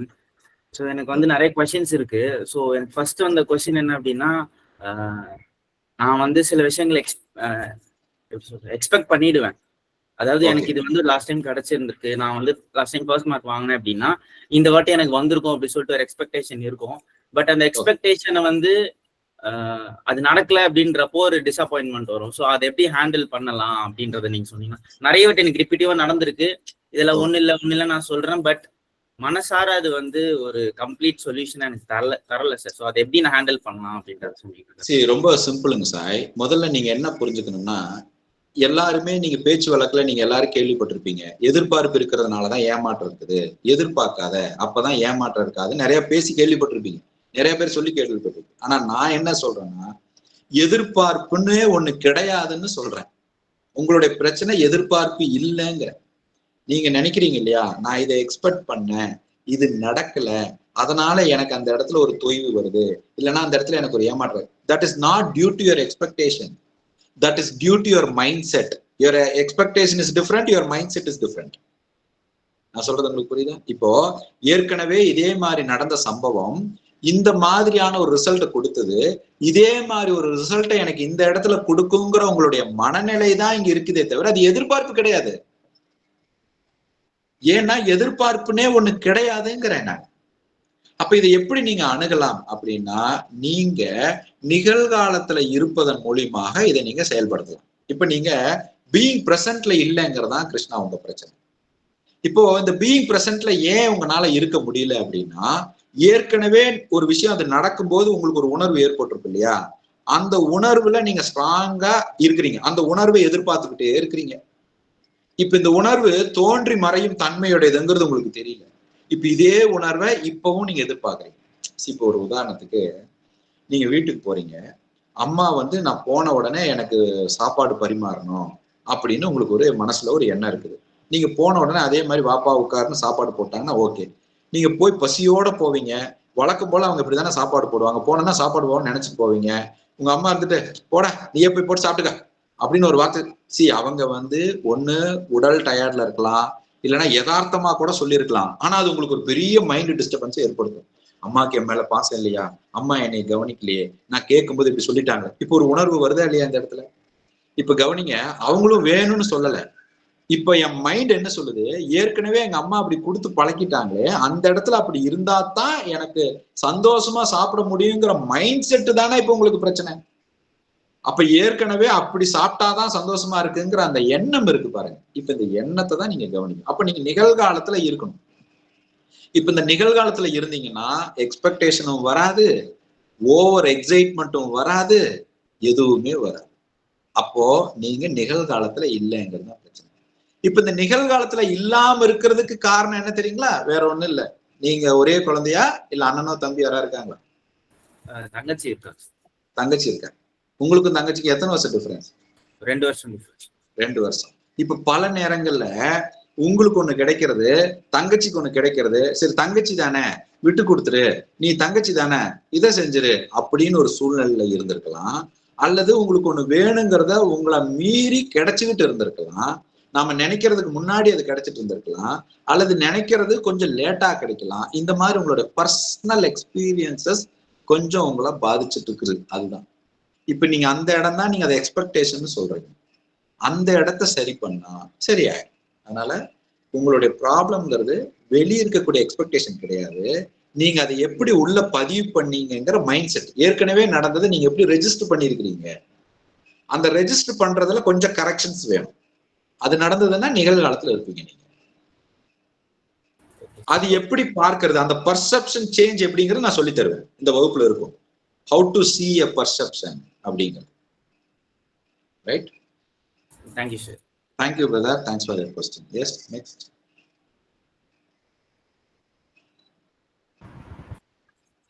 கேள்விகள் இருந்தா முன்வைக்கலாங்க, அல்லது அனுபவங்கள் இருந்தா சொல்லலாம். என்ன நினைச்சு வந்தீங்க, இந்த வகுப்பு நீங்க நினைச்சு இருக்கிறது என்னவாக இருக்கிறது? ஐயா வணக்கம். வணக்கம். முத்தமிழ் ஐயா. முத்தமிழ் செல்வன், திருச்சியிலிருந்து ஐயா. வணக்கம் வணக்கம், சொல்லுங்க. எனக்கு ஏஜ் 61. ஹெச்பி A1C வந்து ஏற்கனவே 13.9 இருந்துச்சு. இப்போ 15 நேரத்துக்கு செக் பண்ணேன், 15 வந்துருச்சு. இது ஹெல்த்துக்காக தான் வந்திருக்கேன். மைண்ட் செட்டு தான், நான் இதெல்லாம் ஒரு பிரச்சனை இல்லைன்னு நான் விட்டேன் நியூஸ்ல. பட் இங்கிலீஷ் மெடிசன் எதுவும் எடுக்கல. சரிங்க. ஆயுர்வேதம் மட்டும் தான் எடுத்துக்கிட்டு இருந்தேன். சரிங்க. பட் அதுக்காக தான், ஹெல்த்துக்காக தான் மெயினா வந்திருக்குங்க ஐயா. மகிழ்ச்சி. நீங்க அந்த தொடர் விழிப்புணர்வோட நாங்க கொடுக்குற சில விஷயங்களை நீங்க நடைமுறைப்படுத்துறதுக்கு தயாராயிக்கங்க. சரிங்க. ஒன்றும் பிரச்சனை இல்லை. தொடர்ந்து நிகழ்வுகளை எப்ப எந்த கேள்வி இருந்தாலும் நீங்க தாராளமா முன்வைக்கலாம், கேள்விகளுக்கு பதில் அளிக்கலாம். நன்றிங்க. நன்றிங்க. நன்றி. எஸ் ஸ்வர்ணகுமார் சார், என் பேர் சொர்ணகுமார். நான் வந்து வணக்கம் சார். நான் வந்து என்னுடைய ஏஜ் வந்து 58. நம்ம வீரகுமார் இருக்காருங்களே, அவர் வந்து என்னுடைய க்ளோஸ் ஃப்ரெண்டு. அவர் தான் இன்ட்ரடியூஸ் பண்ணிவிட்டாரு தாம்பரத்துல இருந்து. நான் வந்து இப்போ ஹைதராபாத்ல இருக்கிறேன். சரி. நான் ஒரு ப்ராஜெக்ட் மேனேஜரா இருக்கிறேன் ஒரு பெரிய ரெப்யூட்டட் கம்பெனில. பேர் சொல்லலாங்களா? கம்பெனி லார்சன் டூபர் எல்என்டில ஒர்க் பண்றேன். அரௌண்ட் 30 இயர்ஸ் நான் ஒர்க் பண்ணிட்டு இருக்கேன். 32 இயர்ஸ் ஆயிடுச்சு. என்னன்னா, என்னுடைய ப்ராப்ளம் என்னன்னா, பேசிக்கலா ஃபண்டமெண்டலா வந்து ரொம்ப சிந்திக்கிறதே இல்லை. ஏன்னா எங்க அப்பா சொல்லுவாங்க, சிந்தனை செய் மனமேன்னு. அந்த டிசிஷன் மேக்கிங் அதுலலாம் ஃபெயிலியர் ஆயிடுச்சு எனக்கு. இப்பவும் அந்த ரொம்ப நான் எவ்வளவு திங்க் பண்ணாலும் வந்து ஒரு சிந்தனை செஞ்சு அடுத்த ப்ராஜெக்ட் என்ன பண்ணணும், ஒரு ப்ராப்ளம் வருது அதை சால்வ் பண்ணணும் அப்படின்னா ரொம்ப திங்க் பண்ணுவேன். பட் வந்து சில 90% எனக்கு ஃபெயிலியர் ஆகுது. ரொம்ப டிசிஷன் மேக்கிங் எடுத்து பண்ணினாலும் எனக்கு வந்து சிந்தனை என்னால் அதை மெயின்டைன் பண்ண முடியல. அது என்ன, என்னுடைய ப்ராப்ளம் என்னன்றது என்னால் அது வந்து பூர்வமாக என்னால் வந்து ஆக்கப்பூர்வமாக நான் எவ்வளோ யோசிக்கிறேன், ஏன் இந்த மாதிரி ஃபெயிலியர் ஆகுது, ஏன் இந்த டைமில் எப்படி சக்சீட் ஆகுது அப்படின்றது வந்து என்னால் ஒரு டிசிஷன் மேக்கிங்கை எடுத்துகிட்டு வர முடியல. அது ஒரு பெரிய கொஸ்டின் மார்க் ஆகிங்க. என்ன பண்ணணும்? இது ரொம்ப சிம்பிளுங்க. நீங்க கேட்கிற கேள்வி வந்து ரொம்ப சிம்பிள். ஆனா அதை நீங்க நடைமுறைப்படுத்துற இடத்துல நீங்க இன்னும் இல்லைங்கிறதுதான் உண்மை. பட் இது இந்த வகுப்பு போக போக நீங்க புரிஞ்சுக்குவீங்க. நீங்க ரொம்ப யதார்த்தமா சொல்ல போனா, நீங்க வந்து ஒரு விஷயத்துல தீர்க்கமாக செயல்படுத்தி முடிவெடுப்பதற்குண்டான ஒரு சூழ்நிலையோ கட்டாயமோ இன்னும் உங்களுக்கு ஏற்படலை. அதனாலதான் நீங்க அந்த விஷயத்துல அது வந்து உங்களுக்கு தவறான முடிவாக தெரிகிறது. அதாவது ஒரு நெக் ஆஃப் த மொமெண்ட்னு நீங்க இன்னும் எந்த முடிவும் எடுக்கல. நீங்க ரொம்ப கம்ஃபர்டபுளாவே முடிவு எடுத்துக்கிட்டு இருக்கிறீங்க. அதுல எடுக்கிற முடிவுனாலதான் உங்களுக்கு அந்த மாதிரியான சிந்தனைகள் வருது. எனக்கு வேற வழியே இல்லை, இந்த இடத்துல நான் டிசிஷன் எடுத்துதான் ஆகணும் அப்படின்னு நீங்க இன்னும் எந்த முடிவுகளையும் நீங்க இன்னும் எடுக்கல. தீவிரமா நீங்க இன்னும் எந்த முடிவுகளையும் எடுக்கல. ஏன்னா நீங்க ஆல்ரெடி ஒரு 30 வருஷம் ரொம்ப கம்ஃபர்டபுளா இருக்கிறீங்க. வேற என்ன, ஒரு கம்ஃபர்டபுள் செக்மெண்ட். அந்த கம்ஃபர்டபிலிட்டி பாதிக்காம இருக்கணும்னு முடிவு எடுக்கிறீங்க, வேற ஒண்ணும் இல்லை. பட் இது சரியாயிருங்க. இது எங்க பிரச்சனை இருக்குன்னா, the way how you perceive things, the way how you take things to inside, அந்த இடத்துலதான் உங்களுக்கு சிக்கல் இருக்கு. அது இந்த வகுப்புல 10வது நாள் 11வது நாள் நம்ம அதை பத்தி பேசுவோம். குவாலிட்டி டிசிஷன்ஸ் பத்தி பேசுவோம். நீங்க முடிவுகள் தரமான முடிவுகளாக எடுப்பது எப்படி, அதை பத்தி நம்ம பேசணும். அப்போ வந்து உங்களுக்கு கொஞ்சம் கிளாரிட்டி கிடைக்கும். சரி சரி. எஸ் அகிலேஸ்வரன், அவரை தொடர்ந்து பன்னீர்செல்வம்ங்கிற ஐடி ஹேண்ட் ரைஸ் பேசலாம். எஸ் அகிலேஷ் பேசுங்க. வணக்கம் சசி. ஸோ இதுக்கு முன்னாடி வரைக்கும் நீங்க யாரு, நீங்க என்ன செஷன் எடுக்கிறீங்கிற ஐடியா எதுவும் இல்லை. நேத்திக்கு வரைக்குமே ஐடியா கிடையாது. இந்த செஷன் இப்படி ஒண்ணு இருக்கு, அட்டன் பண்ணி பாருங்கன்னு சொல்லி அறிமுகம் கொடுத்தது வீரகுமார், அவங்களுக்கு கால் இருக்காங்க. ஸோ என்னுடைய இது பாத்தீங்கன்னா, நான் இப்போ ஒரு கம்பெனில ஒர்க் பண்ணிட்டு இருக்கேன். எனக்கு 23 வயசு ஆகுது. ஸோ படிக்கிற காலம் வரைக்கும் ஓரளவுக்கு ஜாலியா நார்மலா அப்படியே காலப்போக்கில் அப்படியே கடந்து வந்துட்டேன். ஆனா அதுக்கப்புறம் பாத்தீங்கன்னா, கம்பெனிலையும் சேர்ந்து புதுசுல ஃப்ரெஷரா இருக்கும்போது பெரிய இந்த எக்ஸ்பெக்டேஷனோ ப்ரெஷரோ எதுவுமே கிடையாது. அது லைக் எப்படின்னா, ஒரு ஸ்கில்ல கத்துக்கணும், அந்த ஸ்கில் பேஸ் பண்ணி ஒரு ஆப்பர்ச்சுனிட்டி கொடுப்பாங்க. அந்த ஆப்பர்ச்சுனிட்டியை அப்படியே கேரி ஃபார்வர்ட் பண்ற மாதிரி பண்ணிட்டு இருந்தேன். அப்புறம் அதுல இருந்து ஒரு 2 ஃபர்தர் ஆப்பர்ச்சுனிட்டிஸ் கிடைச்சது. ஸோ ஒரு 2 டிஃப்ரெண்ட் எக்ஸ்பீரியன்ஸும் கிடைச்சது. ஸோ இப்போ என்னுடைய ஒரு எப்படி சொல்ல, என்னுடைய டிராபேக்னு சொல்லாம என்னோட எக்ஸ்பீரியன்ஸ் எப்படின்னு பாத்தீங்கன்னா, சின்ன வயசுல எல்லாம் ப்ராப்ளமேட்டிக்கே கிடையாது. சின்ன வயசுல இந்த சென்ஸ் ஒரு 15 வயசு வரைக்குமே கரெக்டா அந்த ரொட்டீன் வந்து ஃபாலோ பண்ணிடுவேன். இப்போ ரொட்டீன் இந்த சென்ஸ் எப்படின்னா, அந்த வயசுல என்ன பண்ணணும், கரெக்டா ஸ்கூலுக்கு போகணும், படிக்கணும், வீட்டுக்கு வந்து திருப்பியும் ப்ராக்டிஸ் பண்ணணும், ஹோம்ஒர்க் பண்ணணும், அப்புறம் நெக்ஸ்ட் டேக்கு என்ன அசைன்மெண்ட் முடிக்கணும். ஸோ அந்த மாதிரி ஒரு செட்டா இருந்தது லைஃப். அதுல எதுவும் பெரிய ஒரு எக்ஸ்ட்ரா திங்கிங்கோ இல்லை எக்ஸ்ட்ரா பர்செப்ஷனோ எதுவுமே இல்லை. ஸோ அதுக்கப்புறம் ஸ்கூல் தாண்டி காலேஜ்லயுமே வந்து ஃபர்ஸ்ட் 2 இயர்ஸ் வந்து எதுவுமே தெரியல, ரொம்ப ஒரு மாதிரி ஈஸியா போன மாதிரி தான். அது கோவிட்ல என்ன ஆச்சுன்னா, 4 செவத்துக்குள்ள உட்கார ஆரம்பிச்சேன். அது கோவிட்லயும் வந்து லைக் எப்படி சொல்றது, அந்த ஒரு ஷெல்குள்ள போன மாதிரி ஒரு சந்தர்ப்பம் வந்து ஷெல்குள்ளேயே இருக்கிற மாதிரிதான் இருந்தது. நடுவுல கொஞ்சம் காலேஜ் டைம்ல திருப்பியும் லைக் ஒரு ரீஓபன் பண்ணும்போது கொஞ்சம் நல்லா இருந்தது. அந்த ஒரு 5-6 months வந்து ஒரு ரெகுலரா ஒரு ஈடுபாடு இருக்கிறதுனால அப்போ இதுவும் ஒரு ப்ராப்ளம் தெரியல. அதுக்கப்புறம் பாத்தீங்கன்னா, வேலையிலயுமே ஃபர்ஸ்ட் கிடைச்ச ப்ராஜெக்ட்ல ஈடுபாடு இருக்கிற வரைக்குமே ஒண்ணுமே தெரியல. கரெக்டா அந்த டைம் பிஸியா இருக்கும், தூங்குறது, சாப்பிடுறது, வேலையை பாக்குறதுங்கிற மாதிரி இருக்கும். அந்த செகண்ட் ப்ராஜெக்ட் வந்ததுல என்ன ஆச்சுன்னா, எனக்கு ப்ராஜெக்ட் வைஸே பாத்தீங்கன்னா ஸ்கில் கத்துக்கிற மாதிரி எதுவுமே இல்லை. அது ரொம்ப ரிப்பீட்டிவா ஒரு மாதிரி மண்டேன் டாஸ்கா தான் இருக்குது. அதை லைக் எதுக்கு பண்றோங்கிற மாதிரி ஒரு பாயிண்ட் வந்துருச்சு. அப்பவும் வந்து வேற வழி இல்லை, பண்ணிட்டு தான் இருந்தேன்.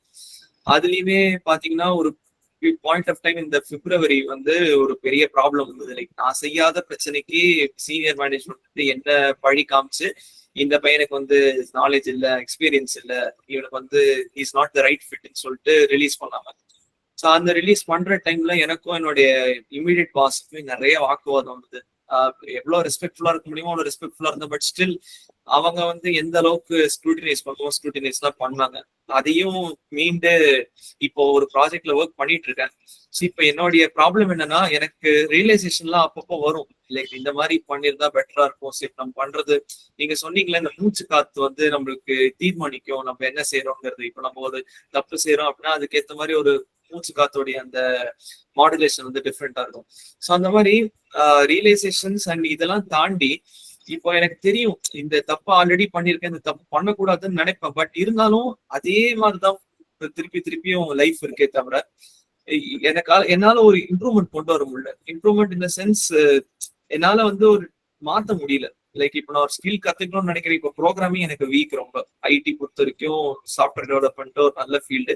அந்த ஃபீல்டு தான் வந்து லைக் அதிக உழைப்பும் போடணும், அதிக ஊதியமும் அதுல இருக்கு. ஸோ அந்த ஸ்கில் கத்துக்கணும்னு நினைக்கிறேன், அதை ஆரம்பிக்கிறேன். அதுன்னு இல்லை, எந்த விஷயமா இருந்தாலும் ஸ்டார்டிங் பண்ண முடியுது. பட் அதுக்கப்புறம் போக போக அந்த கன்சிஸ்டன்சி கொடுக்க முடியல. அதுக்கப்புறம் லைக் சேம் அதே ரிப்பீட் தான், ரியலைசேஷன் வருது, திருந்தணும்னு நினைக்கிறோம், நம்ம புதுசா ஒரு பண்ணணும்னு நினைக்கிறோம், அது கொஞ்சம் ஸ்டார்ட் பண்றோம், அதுக்கப்புறம் பேக் பேசிக்கிற மாதிரி தான் லைஃப் போயிட்டு இருக்கு. ஸோ இந்த ஒரு cycle or what we say, இந்த ஒரு ரேட்டோட அந்த வீல்ல இருந்து எப்படி வெளில வருது.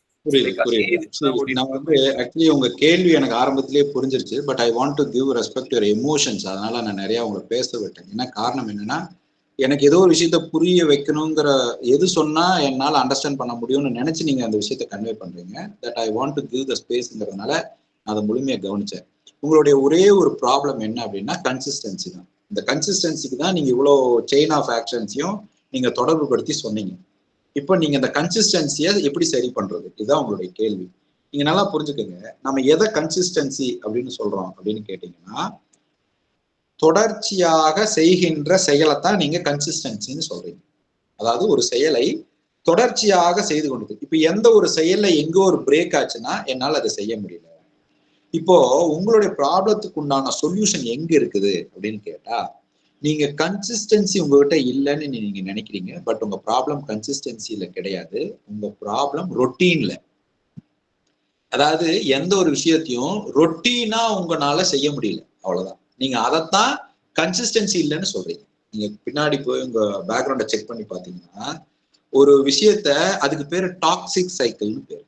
இப்ப நீங்க வெளியே வர வேண்டியது இந்த டாக்ஸிக் சைக்கிள்ல இருந்து தான் வெளியே வரணும், வேற ஒண்ணும் இல்லை. இப்ப இந்த டாக்ஸிக் சைக்கிள்ங்கிறது எனக்கு மோனோட்டோனஸா ஒரு வேலையை செய்ய முடியல. ஒரு வேலை செஞ்சதுன்னா அது மோனோட்டோனஸா இருந்தா என்னால செய்ய முடியாது. மோனோட்டோனஸ் ஆகிற வரைக்கும் உங்களால செய்யலாம். அது ரொட்டீன் ஆயிருச்சுன்னா அது ரொட்டீனுக்குள்ள உங்களால இருக்க முடியல. இது என்னன்னா, உங்களுடைய மைண்ட் எப்பவுமே ஒரு புது வகையான எக்ஸ்போஷரை எதிர்பார்த்துக்கிட்டே இருக்கிற மைண்ட். ஒரு புது விஷயத்த எக்ஸ்ப்ளோர் பண்ணிக்கிட்டே இருக்கணும்னு நினைக்கிற மைண்ட். It's quite nature. இது ப்ராப்ளமே இல்லை, இது ஒரு பெரிய விஷயமே இல்லை. We can easily solve this. இப்போ உங்க ப்ராப்ளம் எங்கன்னு சொல்லிட்டேன், toxic cycle. Toxic cycle in your routine. இதை தான் நீங்க சரி பண்ணணும். இதை சரி பண்றது நம்ம கிட்ட பயிற்சியில இருக்குது. நீங்க இதை அப்ளை மட்டும் பண்ணா போதும். வி வில் ஹேவிங் அதாவது பிஹேவியரல் மாடிஃபிகேஷன் ஒன்று பண்ணுவோம் இங்க இந்த ப்ரோக்ராம்ல. பிஹேவியர் மாடிஃபிகேஷன் சொல்றது பிஎம்ஐ, பிஹேவியர் மாடிஃபிகேஷன் இம்ப்ளிமெண்டேஷன் ஒன்று இருக்கு. அந்த பிஎம்ஐ சரி பண்றதுக்கு சில ஹேபிட்ஸ் இருக்கு. அதையெல்லாம் நாங்க கொடுக்குறோம். அதெல்லாம் நீங்க அப்ளை பண்ணி அதை கன்சிஸ்டன்டா செய்யணும்ல. பிரச்சனை தான், என்ன பண்ணா சரியாகும்னு நம்ம தெரியும், நாலேஜ் வந்துடும். அதை தொடர்ச்சி செய்யணும் இல்லைங்களா? செஞ்சாதானே மாறும். அந்த இடத்துலயும் பிரச்சனை வரும். பட் அதுக்கு சில தீர்வுகள் இருக்கு. But don't worry. ஸோ உங்களுடைய ப்ராப்ளம் ரொட்டீன்ல இருந்து வெளியே வரணும். அதாவது ரொட்டீனாக நினைக்காம வெளியே வரணும். அந்த டாக்ஸிக் சைக்கிள் இருந்து வெளியே வரணும். அந்த டாக்ஸிக் சைக்கிள் இருந்து நீங்க வெளியே வர்றதுக்கு ஒரு சின்ன ஒரு பிலீஃப் வந்து உங்களுக்குள்ள இருக்கு. அந்த பிலீஃப் ரிமூவ் பண்ணிட்டு அது சரியாயிடும். That we will rectify. Don't worry. Right? Yeah. Thank you, ma'am. Thank you. Yes. Pannir Selvam ID. Good morning, sir. வணக்கம் சிஸ்டர், சொல்லுங்க. சார், இப்பதான் உங்க ஃபர்ஸ்ட் டைம் பாக்குறேன் சார். உங்க ஃபர்ஸ்ட் டைம் பாக்குறதுக்கு வாய்ப்பு கொடுத்த கோதண்டம் ஒன்னாக தான் நன்றி சொல்லணும். அவங்க தான் இன்ட்ரடியூஸ் பண்ணி வச்சாங்க. சார், என்னன்னா நாங்க வந்து ஹஸ்பண்ட் அண்ட் ஒய்ஃப் 2 பேரும் ஒர்க் பண்றோம். ஒர்க் பண்றது வந்துட்டு என்னன்னா ஓடிட்டே இருக்கும் சார். ஒர்க் பண்றோம், சம்பாதிக்கிறோம், இது செய்யணும்னு ஒரு கோல் அச்சீவ் பண்ணணும்னு நினைக்கும் போது வந்துட்டு எங்களால அச்சீவ் பண்ண முடியல. இப்போ ஒரு வீடு வாங்கணும்னு நினைக்கிறோம், அதை அச்சீவ் பண்ண முடியல. பிள்ளைங்களை நல்லா ஸ்டடிஸ் பண்ண வைக்கணும்னு நினைக்கிறோம், அதை அச்சீவ் பண்ண முடியல. ஆனா 2 பேரும் சம்பாதிக்கிறோம், ஓடிட்டே இருக்கிறோம். அது இல்ல சார். சரி சிஸ்டர், இங்க நீங்க புரிந்து கொள்ள வேண்டியது என்ன அப்படின்னு கேட்டீங்கன்னா, உங்க பிரச்சனை வந்து ஒரு விஷயத்தை அச்சீவ் பண்ண முடியலங்கிறது இல்ல.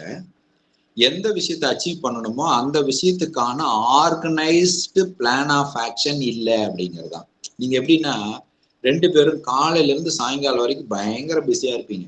சாயங்காலம் உங்களை கூப்பிட்டு இன்னைக்கு என்னென்ன வேலையெல்லாம் செஞ்சீங்கன்னு ஒரு பேப்பரும் பேனா கொடுத்து எழுத சொன்னா எழுத முடியாது, தெரியாது. என்ன வேலை செஞ்சேன்னு ஞாபகத்துக்கு வராது. ஆனா அவ்வளவு பிஸியா இருந்திருப்போம். போனே அட்டன் பண்றது கூட டைம் இல்லாம இருந்திருப்போம். ஆனா என்ன வேலை செஞ்சேன்னு கேட்டா தெரியாது. இப்ப பாயிண்ட், உங்களால அந்த விஷயத்தை அச்சீவ் பண்ண முடியலங்கிறது இல்லைங்க, அந்த விஷயத்தை அச்சீவ் பண்றதுக்கான ஆர்கனைஸ்டு பிளான் ஆஃப் ஆக்ஷனை நீங்க இன்னும் ப்ரியாரிட்டைஸ் பண்ணல. உங்க குழப்பம் அங்க இருக்குது. எந்த வேலையை முதல்ல செய்யறது, எந்த வேலையை 2வது செய்யறது, எதற்கப்புறம் எதை செய்யறதுங்கிற அந்த ப்ரியாரிட்டைசேஷன் உங்ககிட்ட குறைவாக இருக்கு. அதுக்கு காரணம் என்ன தெரியுங்களா? நம்மளை சுத்தி ஒரு கூட்டம் இருக்கு சிஸ்டர். அந்த கூட்டம் நாம நல்லா இருந்தாலும் நம்மளை டிஸ்டர்ப் பண்ற மாதிரியான வார்த்தைகளை பேசிக்கிட்டே இருக்குது. இந்த மனம் என்ன பண்ணும்? அதை கேட்டு சம்டைம்ஸ் டிஸ்டர்ப் ஆகும்ல. அதனால நம்ம நிறைய டிஸ்டர்ப் ஆகிறோம். நீங்க அதுல இருந்து வெளியே வந்துடலாம். வெளியே வந்துட்டு அதெல்லாம் சரியாயிடும். இங்க வந்து இந்த 5 வகையான பிரச்சனைகளுக்கும் தீர்வு எடுக்கும்போது நம்ம அதை பத்தி எல்லாம் பேசுவோம். நீங்க கார் வாங்கணும்னா என்ன பண்ணணும், வீடு வாங்கணும்னா என்ன பண்ணணும், கடன் அடைக்கணும்னா என்ன பண்ணணும், குழந்தைகளுக்கு சேமிக்கிறதுக்கு என்ன பண்ணணும், கல்யாணத்தை எப்படி பண்ணணும், இந்த மாதிரி எல்லா விஷயங்களும் யதார்த்தமான வாழ்வியல் முறையாக நம்ம இங்க பேசுவோம். everything you will get an answer. But தொடர்ச்சியாக வகுப்பை மிஸ் பண்ணாம மட்டும் வாங்க. ரைட்? ஓகேங்க sir. Okay sir. Thank you sir. Sister, நன்றி. புவனேஸ்வரி சிஸ்டர் ஹேண்ட் ரைஸ் பண்ணியிருந்தீங்க, நீங்க பேசணுமா? அண்ட் மாதவி ராமமூர்த்தி, மகேஸ்வரி, கடைசியா கொஞ்சம் குயிக்கா 1 மினிட்ல பேசுறீங்க. 43 ஆயிடுச்சு, 5:43 ஆயிடுச்சு. கொஞ்சம் விரைவா பேசுறீங்க. இங்க வந்திருக்கும் அனைவர் அன்புள்ளங்களுக்கும் உற்சாகமான காலை வணக்கம். ஸோ பிரதர், நான் இங்க வந்து கீதா மேம்க்கும் என் கணவருக்கும் பெரிய பெரிய நன்றி சொல்லிக்கிறேன். ஸோ உங்களுக்கும் ஒரு பெரிய நன்றி பிரதர். ஏன்னா வந்து நானுமே என் லைஃப்ல வந்து நிறைய பிளாக்ஸ் இருந்தது, நிறைய கிளாரிட்டி தேவைப்பட்டது. ஸோ அது எல்லாமே உங்ககிட்ட வந்த பிறகு தான் எனக்கு கிடைச்சிருக்கு. ஸோ நீங்கள் எப்பவுமே சொல்வீங்களே எனக்கு அம்மா சத்தியமா எதுவுமே தெரியாது. ஸோ அது மாதிரி தான் பிரதர். எனக்கு அது ரொம்ப இம்ப்ரெசிவாக இருக்கும். அம்மா சத்தியமா எதுவுமே தெரியாது சொல்லுவீங்க, ஆனால் நிறைய விஷயங்கள் இது வரைக்கும் எனக்கு கொடுத்துருக்கீங்க. இது நான் 4வது கிளாஸ் அட்டன் பண்ண போகிறேன் பிரதர். ஸோ ஆனால் தினம் தினம் ஒரு புது விஷயம் தான் நான் உங்ககிட்ட கற்றுக்குறேன். ஸோ அது வந்து என்னை ரொம்ப மோட்டிவேட் பண்ணுது. பிரபஞ்சத்துக்கும் இறைவனுக்கும் நன்றி சொல்லிக்கிறேன். ரொம்ப இம்ப்ரெஸ்னா ஹோலிஸ்டிக்காக ஒரு 360 டிகிரியில் நம்ம லைஃப்பை எப்படி நடத்தணும் அப்படின்றத நீங்கள் எளிமையாக புரிய வச்சிருக்கீங்க பிரதர். ஸோ எனக்கு கூட சில இப்போ என்னென்னா நான் உடனே ஞானி ஆகிட்டேன்னா, நீங்கள் சொன்ன கிளாஸ் எடுத்ததுனால இதுவாகிட்டேனா அப்படிலாம் இல்லை. எனக்கு ஒரு விழிப்புணர்வு அப்படின்றது ஒன்று அப்பப்போ ஏற்படுது.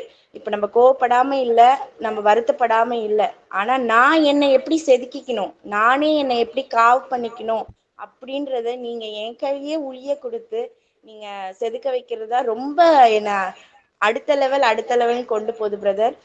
ஸோ என் வாழ்க்கையிலையும் சரி, என் லைஃப்லையும் சரி, என் பிஸ்னஸ்லேயும் சரி, நாங்கள் அடுத்தடுத்த வளர்ச்சி அடைச்சிக்கிட்டே போயிட்டுருக்கோம். ஸோ அதே மாதிரி இங்கே வந்திருக்க எல்லாருமே உங்களோட ஃபுல் கான்சன்ட்ரேஷன், இன்வால்மெண்ட் மெயினான விஷயம். ஸோ அதை கொடுத்தீங்கனாலே நீங்கள் நிச்சயமாக சக்ஸஸ் பண்ணுவீங்க அப்படின்னு கேட்டுக்கிறேன். வாய்ப்பளித்ததுக்கு ரொம்ப ரொம்ப நன்றி பிரதர். Thank you very much. நன்றி sister. Thank you sister. Thanks for sharing. Yes Madhavi sister. Madhavi Ramamurthy sister.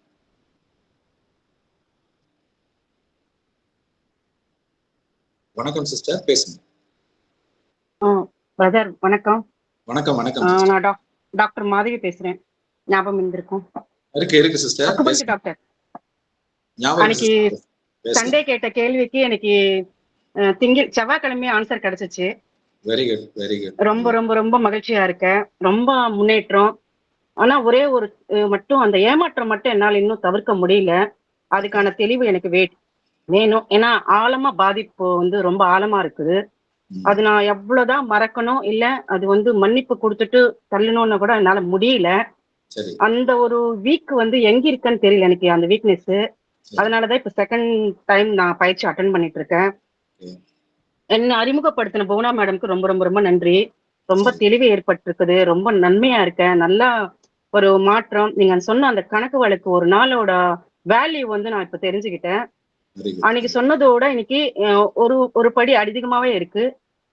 அன்னைக்கு நான் கேட்டது 60,000, இன்னைக்கு நான் 90,000க்கான ஒரு தெளிவு ஏற்பட்டுட்டு எனக்கு போயிட்டு இருக்கு. அது நான் இந்த மந்த் ஃபுல்லா முடிச்சுட்டு உங்களுக்கு சொல்லணும்னு ஒண்ணு இருந்தது. ஆனா இப்போ புது அன்புள்ளங்கள் எல்லாம் உள்ள வந்ததுனால ஒரு கான்பிடன்ட் லெவல் கொடுக்கலாம்னு தான். நம்ம நினைச்ச எல்லாமே முடியும். அந்த மாற்றங்கள் தான் நம்ம வந்து மாத்திக்கணும்ன்றது தான். அது வந்து இந்த நீங்க பிரதர் சூப்பரா தெளிவுபடுத்துறீங்க. தெளிவா என்ன சொல்றது, ஒரு குழந்தைக்கு வந்து எப்படி எந்த வகையில கொடுத்தா அது குழந்தை சாப்பிடும், இல்ல எந்த வகையில வந்து அந்த குழந்தை வந்து கோவப்படாமலே அன்பா சொன்னான்றதையும் அந்த எல்லாருமே நீங்க குழந்தையா பாக்குறீங்க. அவ்வளவு அந்த அளவுக்கு ஃபீல் ஆகுது. நான் நைட்டு 12:30 and 1 o'clock நான் ஊர்ல இருந்து வரும்போது, ஆனா எனக்கு 3:30 ஷார்ப்பா எழுந்துச்சு நான் இப்ப இன்னைக்கு உட்காந்துருக்கேன்னா சத்தியமா என்னால முடியாதுன்னு நினைச்சேன் ஃபர்ஸ்ட். ஆனா இப்போ வந்து உண்மையாவே 3:30 ஷார்ப்பா உட்காந்துட்டேன், அலாரம் இல்லாமலே. அந்த ஒரு உண்மையாவே சூப்பரா இருக்கு.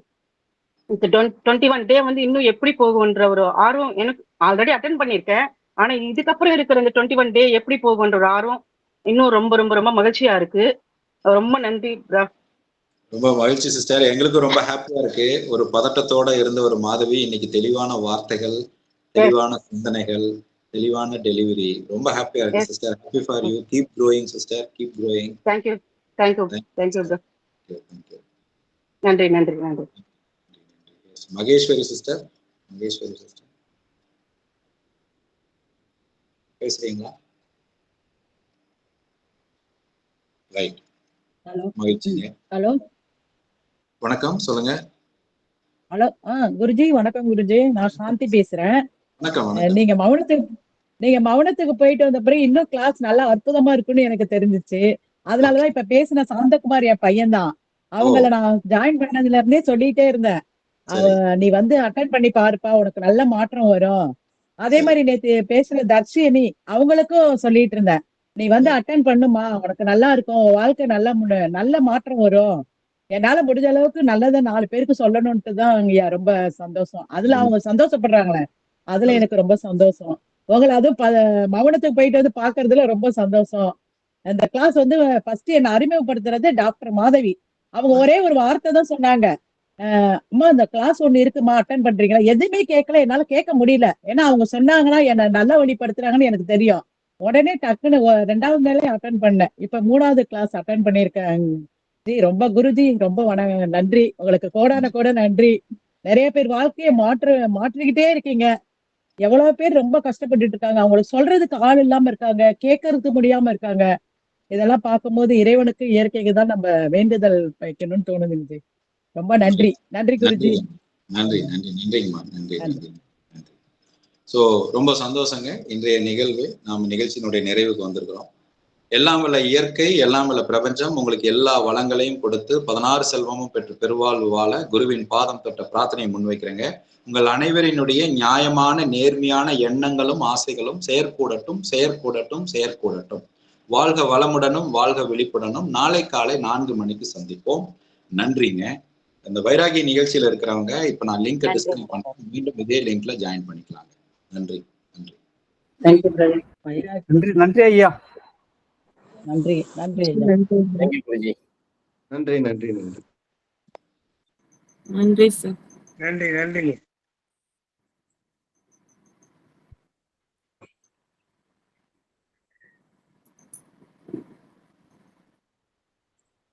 வைராகியா ஒரு கிளாஸ் இருக்கு.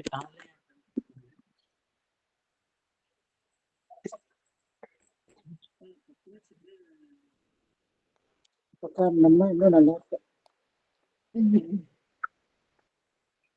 எனக்கு ஆபீஸ் தைரியமா பேசுறதுக்கு எப்படி இருந்துச்சு அந்த கிளாஸ். கடை சமாடி அண்ணன் பேசினாலே பேசிட்டான். அப்புறம் தர்ஷினி வருவாங்க, இவங்க வந்திருக்காங்க. இப்படி கான்டாக்ட் பண்ணுவாங்க.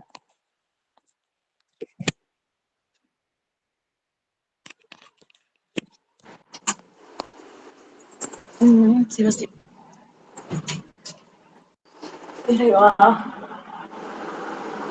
அவங்க அப்பா 4 மணிக்கு எந்திரிக்கிறாரு. அந்த கிளாஸ் அட்டன் பண்ண வைக்கலாம்னா அவருக்கு நிறைய மாற்றம் வரும்னு தோணுது. சம்பாதிக்கணும் இதுவாகும். வீட்டுல இருந்து என்ன பண்ணலான்ட்டு